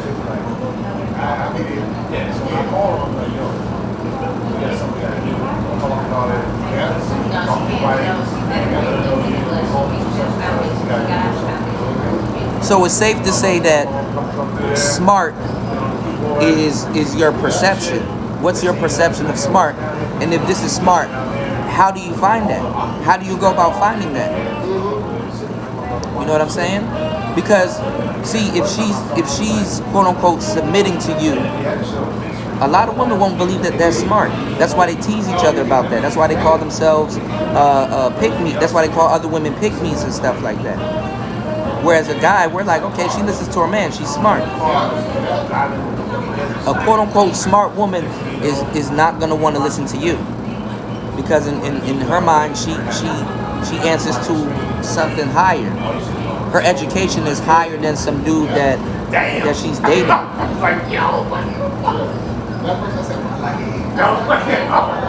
like the game. I'm like, yeah, I never once had any questions. No, you don't want that. So that's some real shit. Like, as a guy, you really do need to look in the mirror and be like, yo, what do I perceive as smart? What do I perceive as a smart woman? You know? Some dude, what's going on, Kane?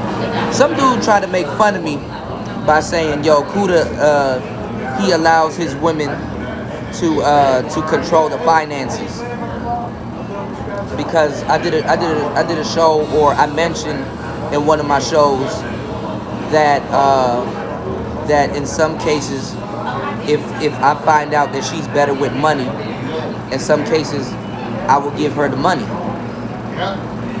and they misinterpret that. You know what I'm saying? If you get with a woman, right, and she spends money better than you do, or she's like on top of her bills, or she like, you know, like that's just what she does.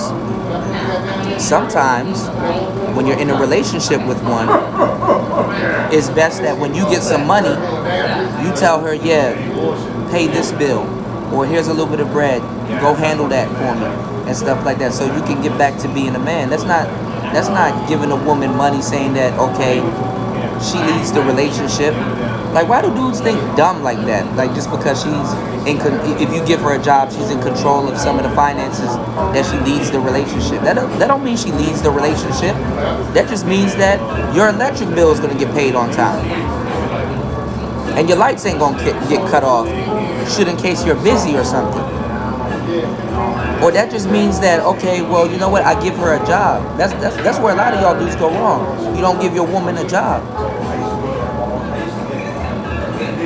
You got a whole bunch of dudes talking about I pay for everything, I control everything, I handle everything. Okay, then why are you fucked up and you in the manosphere arguing with me about this shit? Because I know if I don't take the couple hundred that I just got, and she's like, well, I like my bills paid on time, I like this, then the third, I like this, then the third, and I'm like, okay, I'm gonna let her shine. Yeah, go handle that. You right. Go handle that. Cause if it was up to me, nigga, I'll go buy a new drum machine, or I'll go buy something. If that's her strong point. Not saying that I don't pay my bills. Not saying that I'm not responsible with my bills or nothing like that. But if that's her strong point, yeah, go ahead. Y'all know me. I'm a player, bro. You know what I'm saying? It's really up to her to pass the bankroll. You dig what I'm saying? If she doing some crazy shit, yeah, pass the bankroll to me. I'll handle all of that. But if I'm in a square relationship and I see this girl, her credit is good, she pays things on time, she does certain things, who am I to mess with perfection? Yeah, go pay the bills. You're right. I should build my credit with this Honda. What's wrong with that?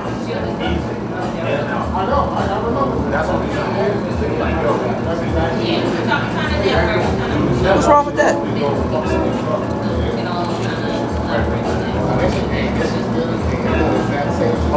And these are the same dudes that will say they want submission from women. What, just because she handles something for me doesn't mean that she's not submissive. Actually means she's really submissive. I got the money to give to her and send her on a mission. I'm not sitting up there being Bruce Lee and blocking everything she throws at me. Nah. Yeah, since you like doing this, yeah, go do that. Go handle that. I could have easily went down there and go pay the damn bill, but guess what? She likes to be told what to do, and she submits to guys that tell her what to do. You can turn it into a sport.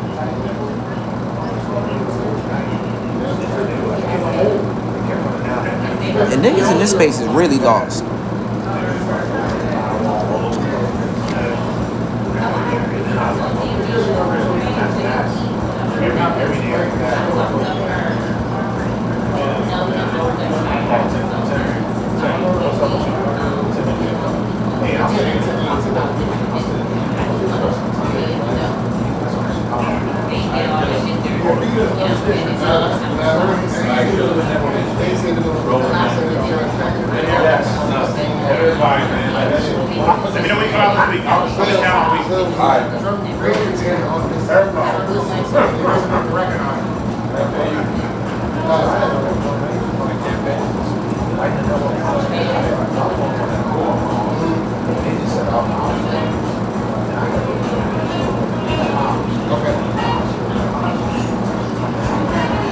That's why some of y'all be competing with the women that you with. If your girl not submitting to you, she competing with you. You ever thought about that? You creating a contest where there is no contest. Y'all be having pissing contests with your women.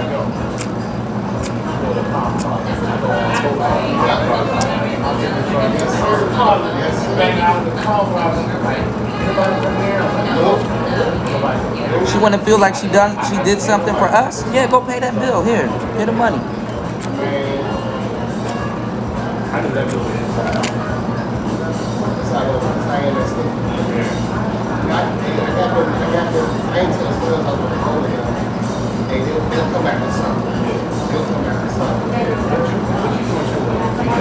Because this is the thing, they get mad at Pookie and Ray Ray, right?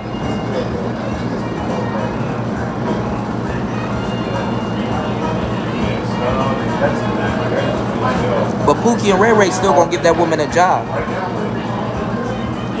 Yeah, go take this upstairs and go hand it to him. He gonna bring you back some money, and by the time you come back down here, I'm gonna be ready so we can go get some food. Okay, Daddy.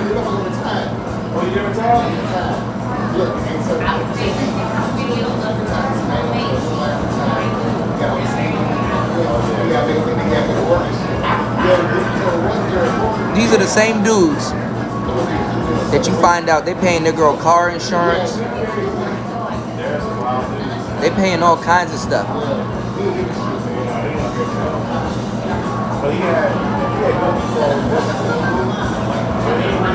But the questions that they come here and start asking you revolves around submitting.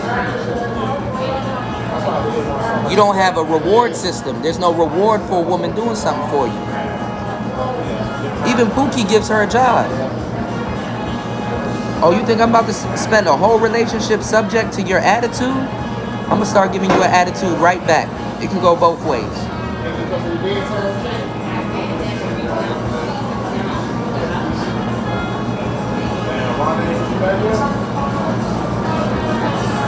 Then I get told on here that I'm passive aggressive. Well, guess what?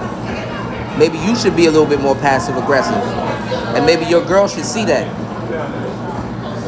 Passive aggressive niggas keep women.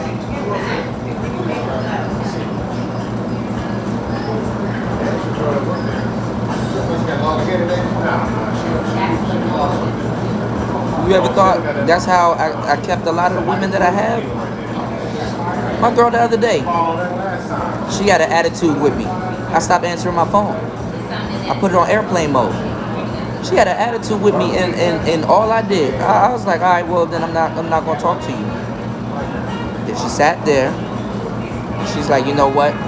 Why do I have this attitude with her? She knows she got an attitude with me, and I observed that I'm not gonna talk to her. Did I come on the internet and was like, hey, guess what? My girl had an attitude. She's not talking to me right now. No. Hello. Yeah, thank you. Thank you. She had an what's going on, Book for Moses?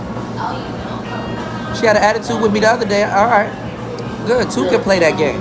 I'm about to go focus on my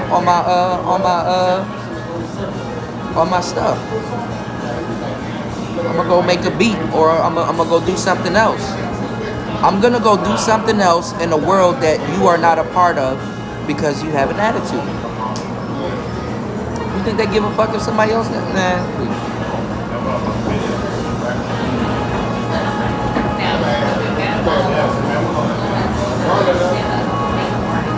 The problem is you got a lot of dudes out here that outsmart themselves the same way women outsmart themselves when they become quote unquote educated. Your girl should have a degree in you.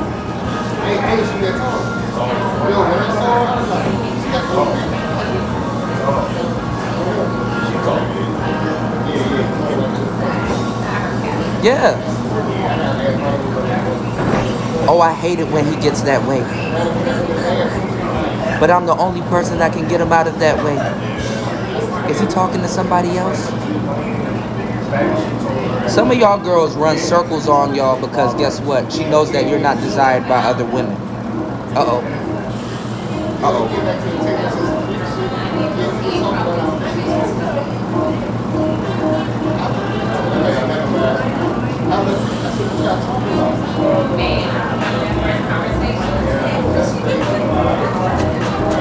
I hate when he gets like that. Who's he talking to? Can he replace me with somebody that's not doing this? Yes.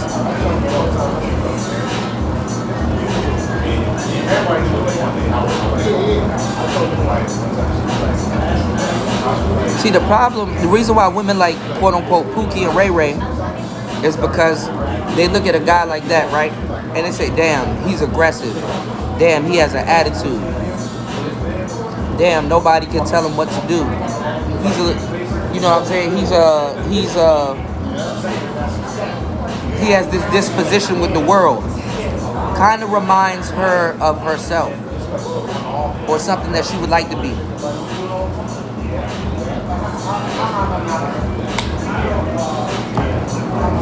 Then when she get to beefing with him, damn, why is he aggressive with me? Why does he have an attitude? Why doesn't he listen to me? They like it when that same dimension is turned on them.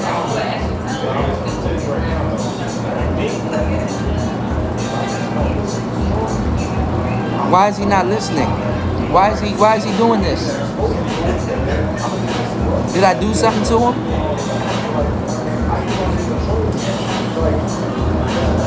Prince had this song called If I Was Your Girlfriend. And I think TLC, when I first heard it, I heard the TLC version. TLC redid that song. But in the lyrics, there was something real key in those lyrics. You want to know what it said? The lyrics said, if I was your girlfriend, if somebody hurt you, I think it said something to the degree. I'm going to butcher them lyrics right now because I'm smoking a strong ass cigar. But it was like, if somebody hurt you, who would you run to? I mean, if I was your girlfriend, if somebody hurt you, would you, it was something like damn, now I'm really forgetting the lyrics. If somebody hurt you, would you run?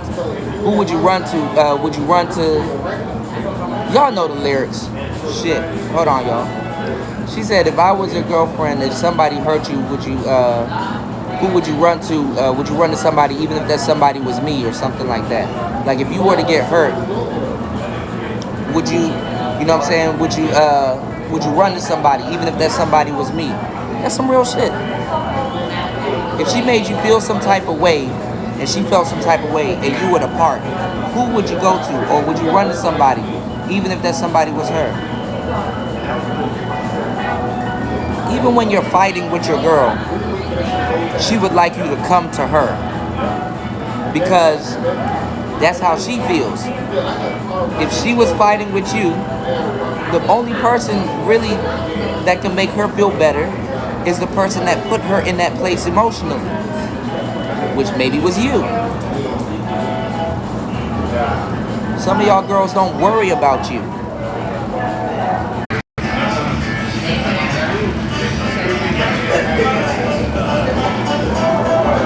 Alright, I should be back.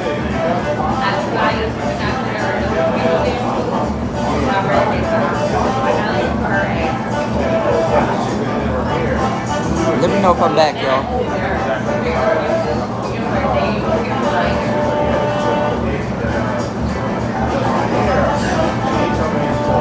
Okay. But yeah, that's why spending all day with your girl is a bad thing.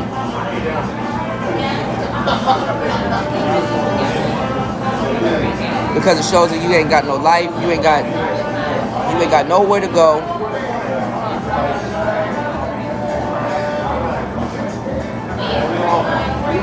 You ain't got nothing better to do.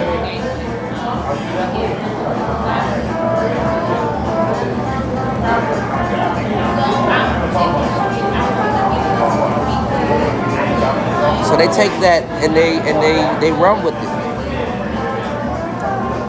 Damn, why is this guy spending all the time? You gotta give her a chance to miss you, and she can't miss you if you up under her 24/7.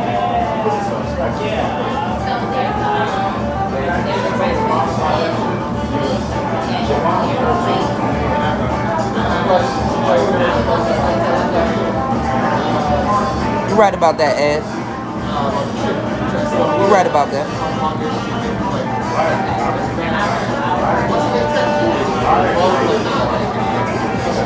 Because if you up under her 24/7, she doesn't have a chance. You deprive her of the chance to even miss your presence. Hell, even if Pookie goes outside, she knows that could be the last time she sees him. I gotta go get some paper. I'll be back. Hold it down.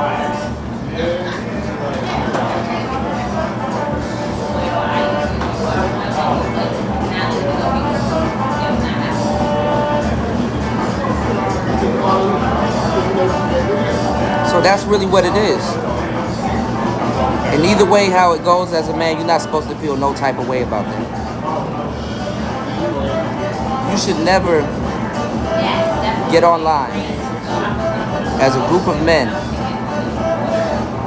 and admit that another man is better than you in a self-defeating manner. Because you should know that, you know what I'm saying? What's going on, LT, man? You should know that all men are winning. Properly applied. All men are winning.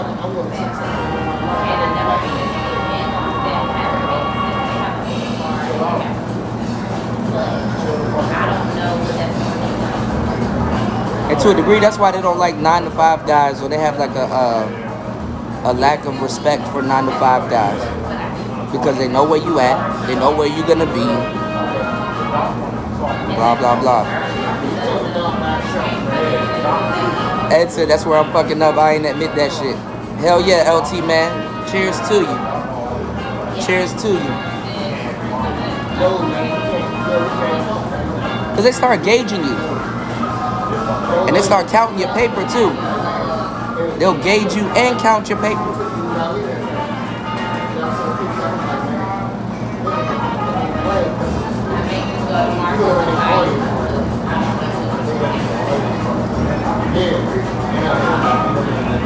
That's why when you a millionaire or something like that, and you gotta tend to that, you locked in. The only thing a woman can look to you for is your personality. And that's why a lot of these high value men get quote unquote that's where they have a lot of problems, because their personality is their occupation. Their personality is their LT man not smoking a cigar, he's smoking a cigar, a funny cigarette.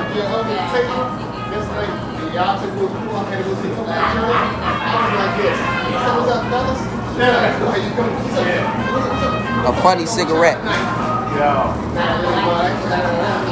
Some of y'all are even better off leaving your woman,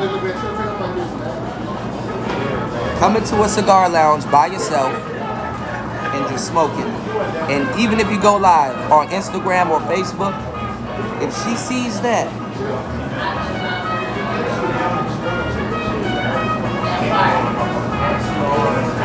She's like, damn, this person will leave me to go hang out by himself.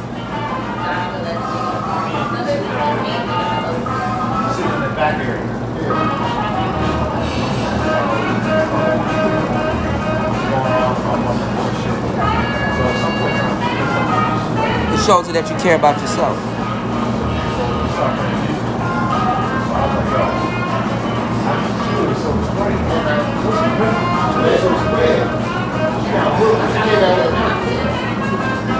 So when y'all sit up here on the internet all day complaining about women,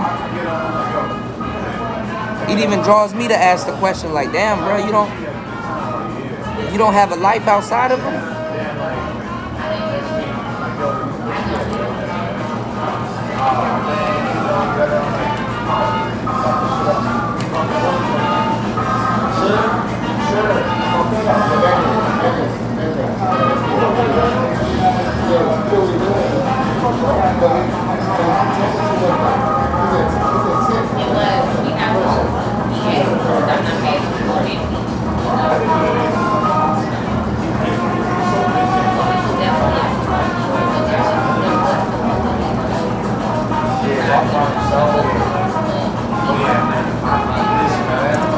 You don't have a life outside of them? That's why I'm gonna tell y'all the truth before I get up out of here. That's why if you want your woman back, you break up with her first. Because women, when they cut deep. They want your world to be done when they leave. That's why you don't make them your world.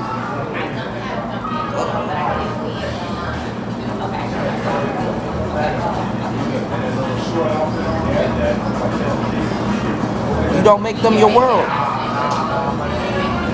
The moment she knows that you made her your world, they'll stick around for a little bit, but then they'll start doing manipulative shit. I'm going out with my girls tonight, and I'm about to wear some skimpy shit. No, baby, no, don't do it, please.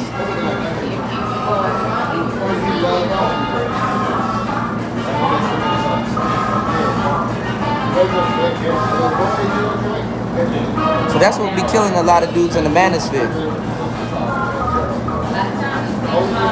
If you trick off your paper, you can get a girl for tonight. But depending on how you trick off your paper, you can't get one for life. That's what be killing these dudes. I can get a girl to do this, but I cannot sustain a relationship with somebody that I love. So in other words, I believe love is pointless. So what I'm gonna do is I'm about to get on the internet and I'm about to make somebody in the manosphere life a living hell, all because that's really the problem.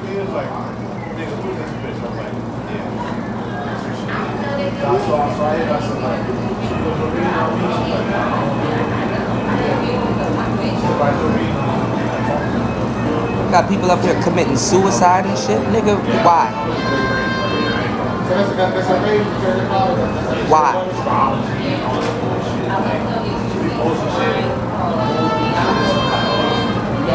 Why y'all gotta come here and make my life a living hell?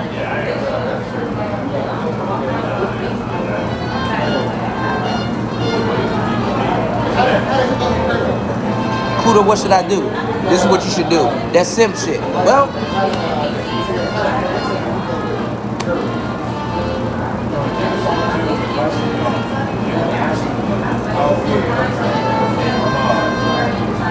what's going on, Nisha? I don't know what to tell you, that nigga.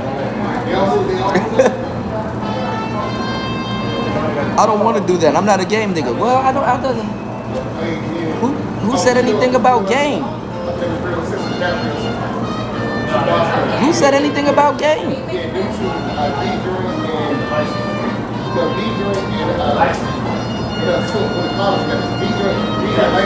Well, not you, Ed. Ed, you're cool. We can kick back. We can laugh. We can kick it. But there's other people that's like, I don't know what to tell you, bro. Because if I tell you something, you're not gonna listen to it. Then you're gonna think it's game when it's really not game. It's just you misreading a situation that you don't understand. And then some woman is gonna look at your bank account and she's gonna be like, this nigga got money. She's gonna get to this fake marriage with you. She's gonna get some kids out of you. She's gonna lock herself in and she's gonna bounce.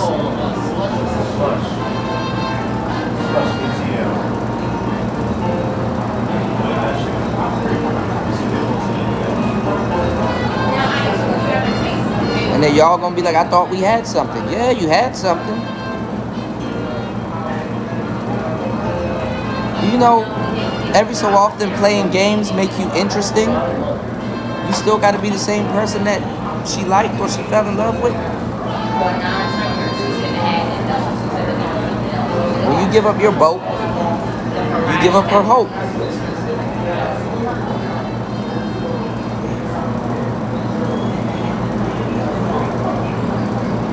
Yeah, you tripping. I'm about to go do this. I'll see you later. Something small like that. I'll see you later.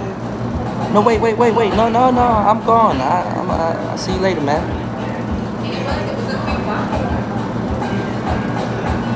Y'all bitch be telling you bye. God damn.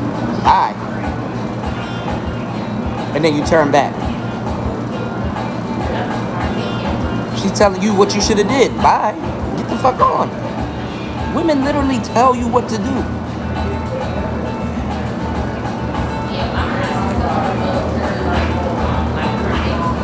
Raven Knight said, yeah, Kuda, I'm kind of pissed off too. Mad that the fact they made Godzilla a villain. Fuck King Kong like he ain't no king.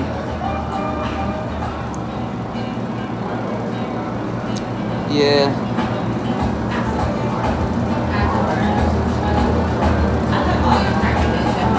Both of them niggas misunderstood.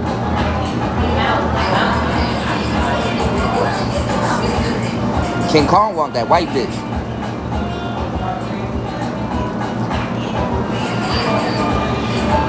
Got her in his hand and shit. I'll hurt anybody but you.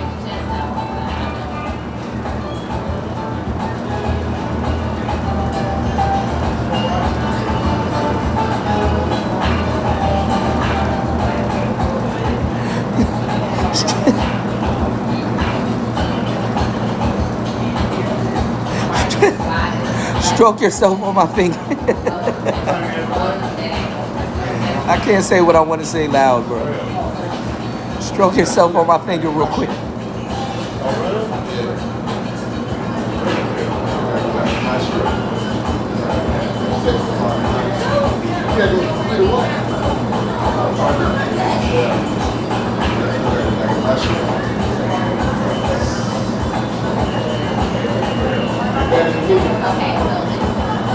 Y'all been getting programmed since I was little kids. Y'all know what the story of Tarzan is? About a white man get lost in the jungle. Niggas are gorillas.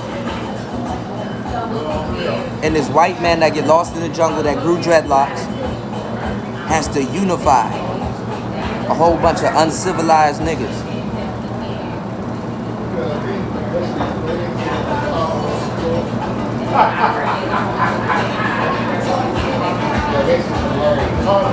And to let you know he's in your jungle. He's yelling and flying through them trees and beating on his chest at the same time.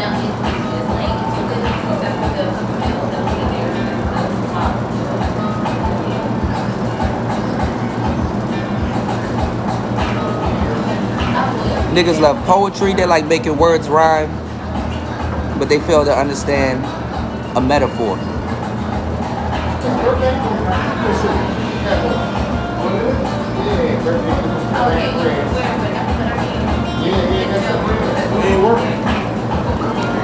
Personally, I think the best Godzilla movie was Godzilla 2000 with the box chin.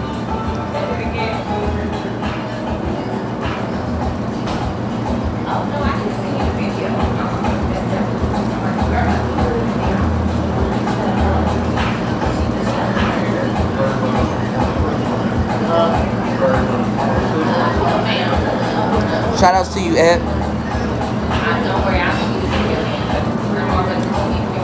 But yeah, man.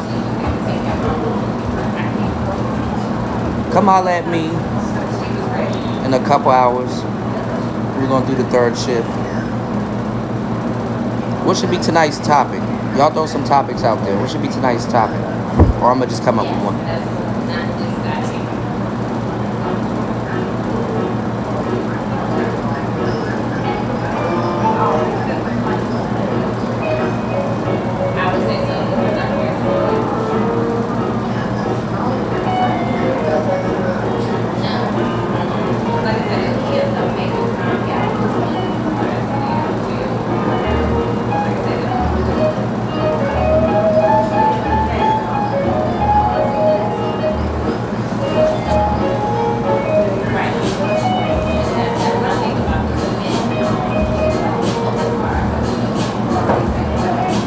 Oh, you think that's a good one too, Mace? It says sovereignty.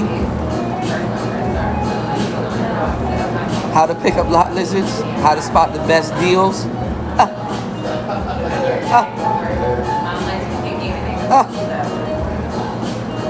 I'm gonna get kicked out the manosphere. I do that.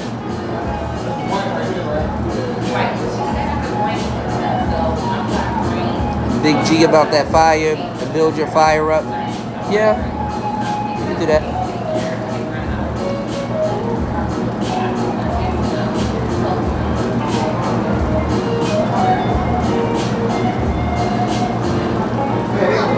I can't do the topic about lot lizards though. That's gonna hit home for a lot of niggas, man.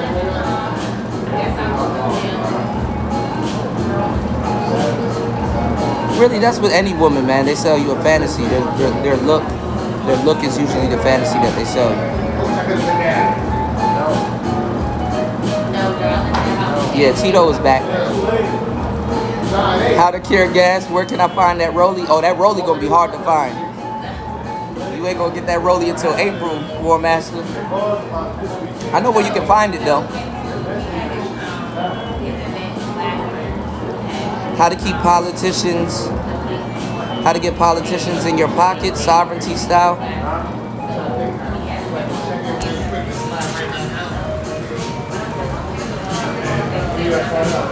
Oh yeah, they got. Oh look, TMZ reporting on it. They're getting rid of all of They get rid of all of your childhood heroes. They get rid of Pepe Le Pew. They said Pepe Le Pew, he be sexually harassing that squirrel. I mean that skunk. I think niggas are gonna draw the line when they go after Johnny Bravo.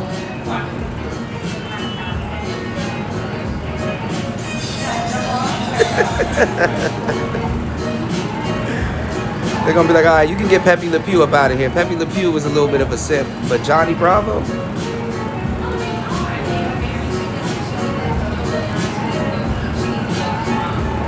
Do the monkey.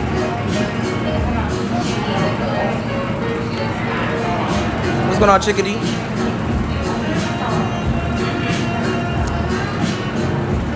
I really shouldn't tell y'all this, but if you want sovereignty, Ed, there's some numbers on the back of your social security card. Yes, I think it's red. Especially if you got your original social security card.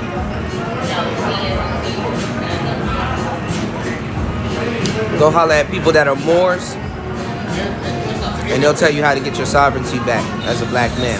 Go holler at some Moors, and you can literally purchase your sovereignty. You can buy yourself back from the government. Uh-oh. Yeah, all right, man. That's what you gonna do, baby. They make money when you live in and they make money when you die. Lonzo. Yeah, they tried to Me Too Pepe Le Pew, bro. Did you rhyme, Chris G? You didn't mean to do it.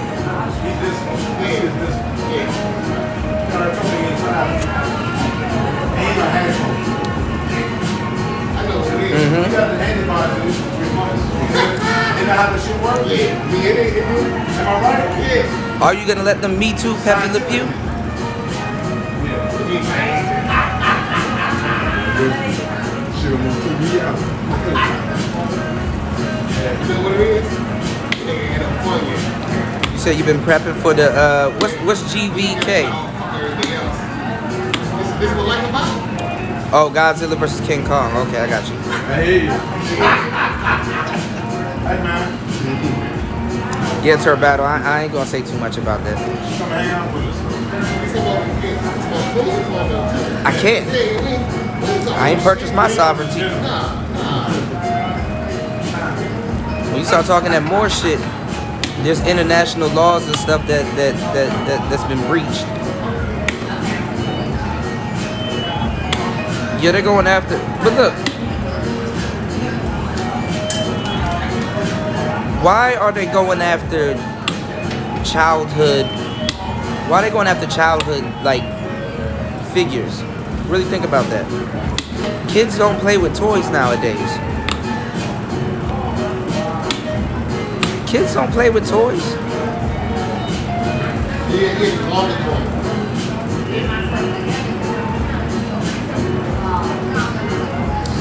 But see, what they got to do is they gotta start it with toys, so that when you look back, especially these millennials, when they look back, they're like, "Oh, Mr. Potato Head." No, it's called Potato. He was genderless. He was genderless. He. So what, you gonna get rid of Toy Story? You got Mr. Potato Head and you got Mrs. Potato Head. You gonna get rid of Toy Story?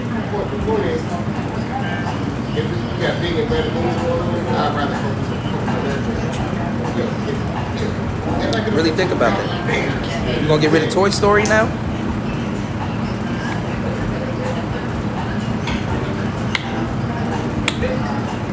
When they go after Toy Story, they don't.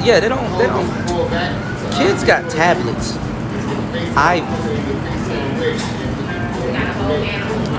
They got tablets. Okay? They got iPads.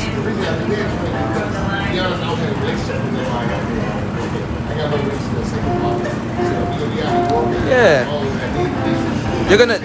They're gonna promote She-Ra. Not She-Ra 7, but She-Ra.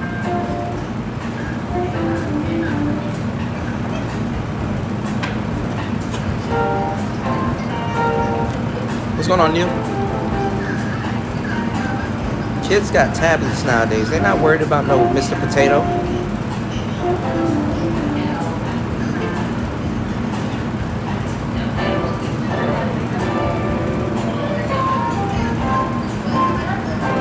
This world is gonna be scary coming up, bro. See, this is what they do. They do stuff like that so that the older generation really can't talk to the younger generation, because the lines are going to be blurred at that point. The lines are definitely going to be blurred, and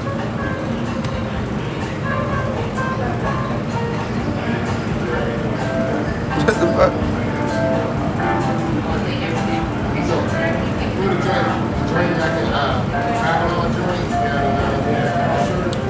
Yeah, dude. So yeah, y'all got to be careful, man. What they do, they do stuff like that so that now when you're what's going on, fasting? Now when you're trying to explain to them how Mr. Potato Head was Mr. Potato Head, now you don't know what you're talking about. You're an old man. You don't play with toys. You don't know nothing about Mr. Potato Head. It's a woman. It's a woman. And also with the potato head thing, it's what's going on, GMT? With the potato head thing, it's gonna affect women more than it's gonna affect men, because if you notice, all of Potato Head's features can be changed.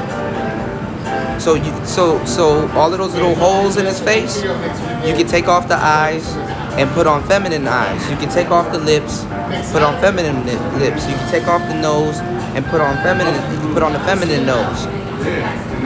What's going on, Two-Face Troll? So what it's gonna do is it's going to actually breed another form of featureism. Also, y'all don't understand how deep the rabbit hole goes. It's gonna breed another form of featureism.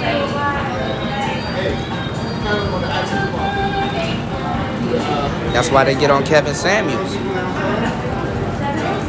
I'm trying to tell you, all of these women talking shit about gay dudes, it's gonna fall right back on them. Once they get these laws and all that shit in, they're gonna be like, yo, why are you trying to shame them for that?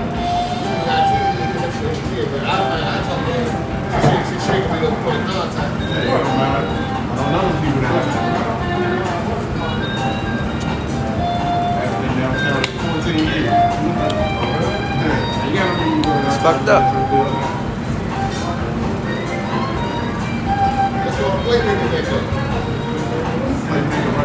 Yeah, ATL is lit.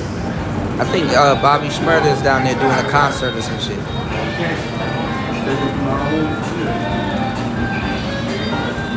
Y'all be careful with what y'all expose y'all kids to, because the internet about to expose them to something totally different. That's what I was trying to tell. The other day I was trying to tell Sister George that one time on my live stream. Like once you place a tablet or anything in a child's hand that has access to the internet, that child is an adult. Because you're not about to stop your children from seeing some shit. Y'all couldn't even stop your children from seeing Momo. Remember Momo? Go look up Momo. That scary face Japanese doll that used to just pop up on randomly on kids live streams and shit. Because children are gonna be live streaming. Y'all know that, right? Children are going to be live streaming. They're already live streaming. What do you think Twitch is and all of these other the kids Twitch?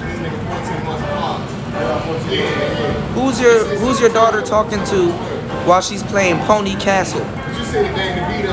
Oh, I just want to play Pony Castle. It's harmless. And then they start talking about bisexual Barbie. Bisexual Barbie? Oh, it's just Pony Castle. What's going on in Pony Castle? Barbie sleeping with the horses and shit?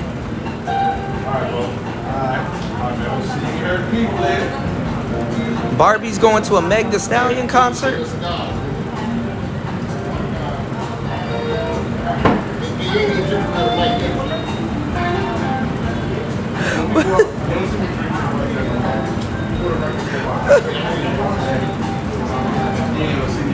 Damn. Barbie's going to a Meg Thee Stallion concert. The horse, Barbie gonna have a pull tab in her back. When you pull it and you let it go, she's gonna be like, ah, ah. Barbie got an attitude. Barbie got a slider in her neck so she can.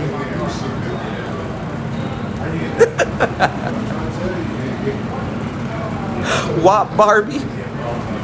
Wop juice Barbie.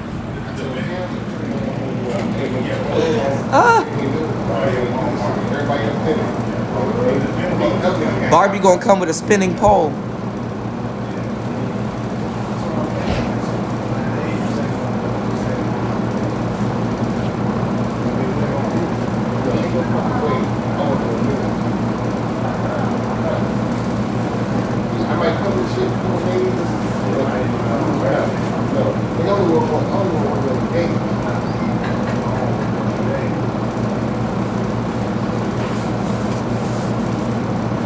Oh, she's not stripping that. She's pole dancing.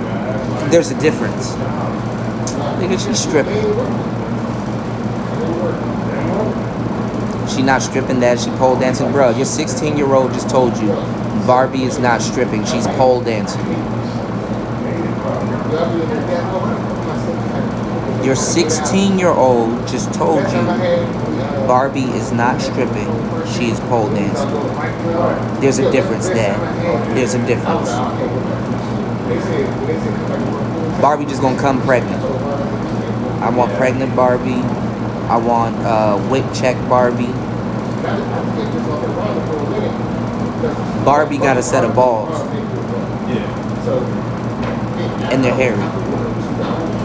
And it's plastic. And you can do nothing about it. Daddy. You just thought you buying her a Barbie doll. What's going on, Jonathan Johnson? Brian, what's going on?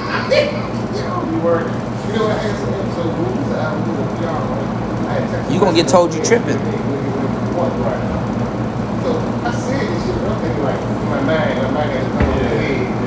He said, I'll be up tomorrow. PS, be safe. Thank you, Mace.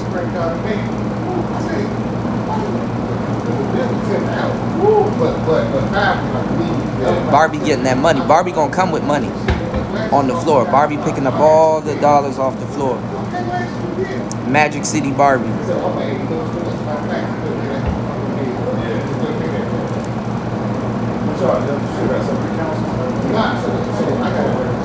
Magic City SYSBM Barbie. Barbie saving herself.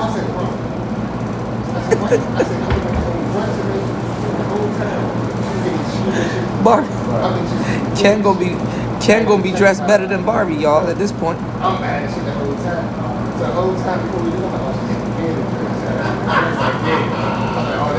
this is the ball for real. I said, well, I was impressed with you taking my trip. What would you do if you send your child to school and she comes back home with a bisexual Barbie? I said, nah. I said, no. L. Gibbet Barbie. I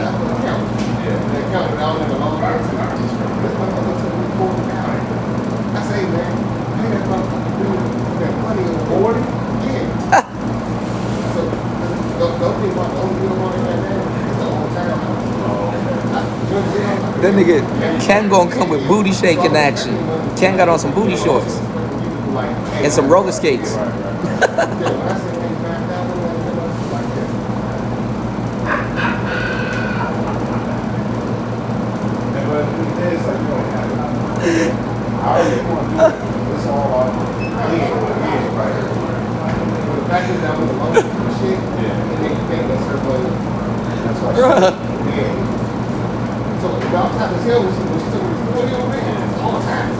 Yeah, man. Hey, listen. I'm about to go check up on my Barbie. Y'all head over to Red. Y'all head over to Red Sings the Blues. He's over there interviewing Cut to the Chase. You know what I'm saying? Or I don't know if the interview's done yet, but I did see the live, and I did want to check it out also. So y'all head over to Red Sings the Blues. Red Sings the Blues. He's over there interviewing our Manosphere brother, Cut to the Chase. Red Sings the Blues. One of the youngest young bulls of the new Manosphere and stuff like that. Look, if you don't have a space, build your space. Hopefully that's what y'all learn from this, man. And if you want to start your YouTube channel, come holler at me. You know what I'm saying? I'll show you exactly what to get, and you guys can make the decision if you want to be consistent and make some content. You did? Because we need all the help we can get. The way the world's going, they're trying to Me Too Pepe Le Pew. The way the world's going, oh, this is, you know. And watch how somebody, I know for a fact, somebody's going to say Pepe Le Pew's a game nigga. Pepe Le Pew is actually SYSBM. He got the accent. He getting at the honeys.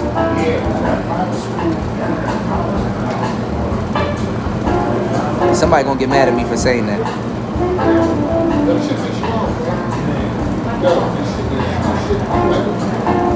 Red Sings the Blues just went live again right now. We'll cut to the chase. Make sure y'all head over there. The show just starting, I guess. Or I think he redid the live. Make sure y'all head over to Red Sings the Blues. Mace gonna have another new content creator there, Melody. Shout outs to Melody. Mace on the come up. Yeah, hey, Turn Battle, you killing me, man. 10 reasons why Pepe Le Pew was a game nigga. Right. Persistent. Like you're not supposed to be persistent or actively pursue women and stuff like that. When is the madness gonna end? When is the madness gonna end? Gynocracy Pepe Le Pew. Like, you wanna know why? Before I get a hit, you wanna know why Pepe Le Pew is going to get Me Too? Because if anybody knew anything about Pepe Le Pew, he was romantic. He will hold the girl in her arms and in his arms and sing to her or try to kiss her or whatever. There's no room for romance in dating nowadays. Nowadays, you pouring Hennessy on her. You pouring Cristal all over her. You giving her a champagne shower. Romance? What's that? Pepe Le Pew did start day game. Oh, it was 24 hours for him. It didn't make him none. It was 24 hours for him. You dig?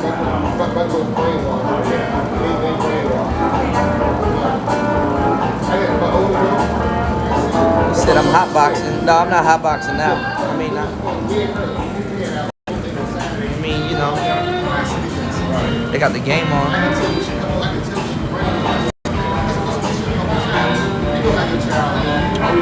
But yeah, man.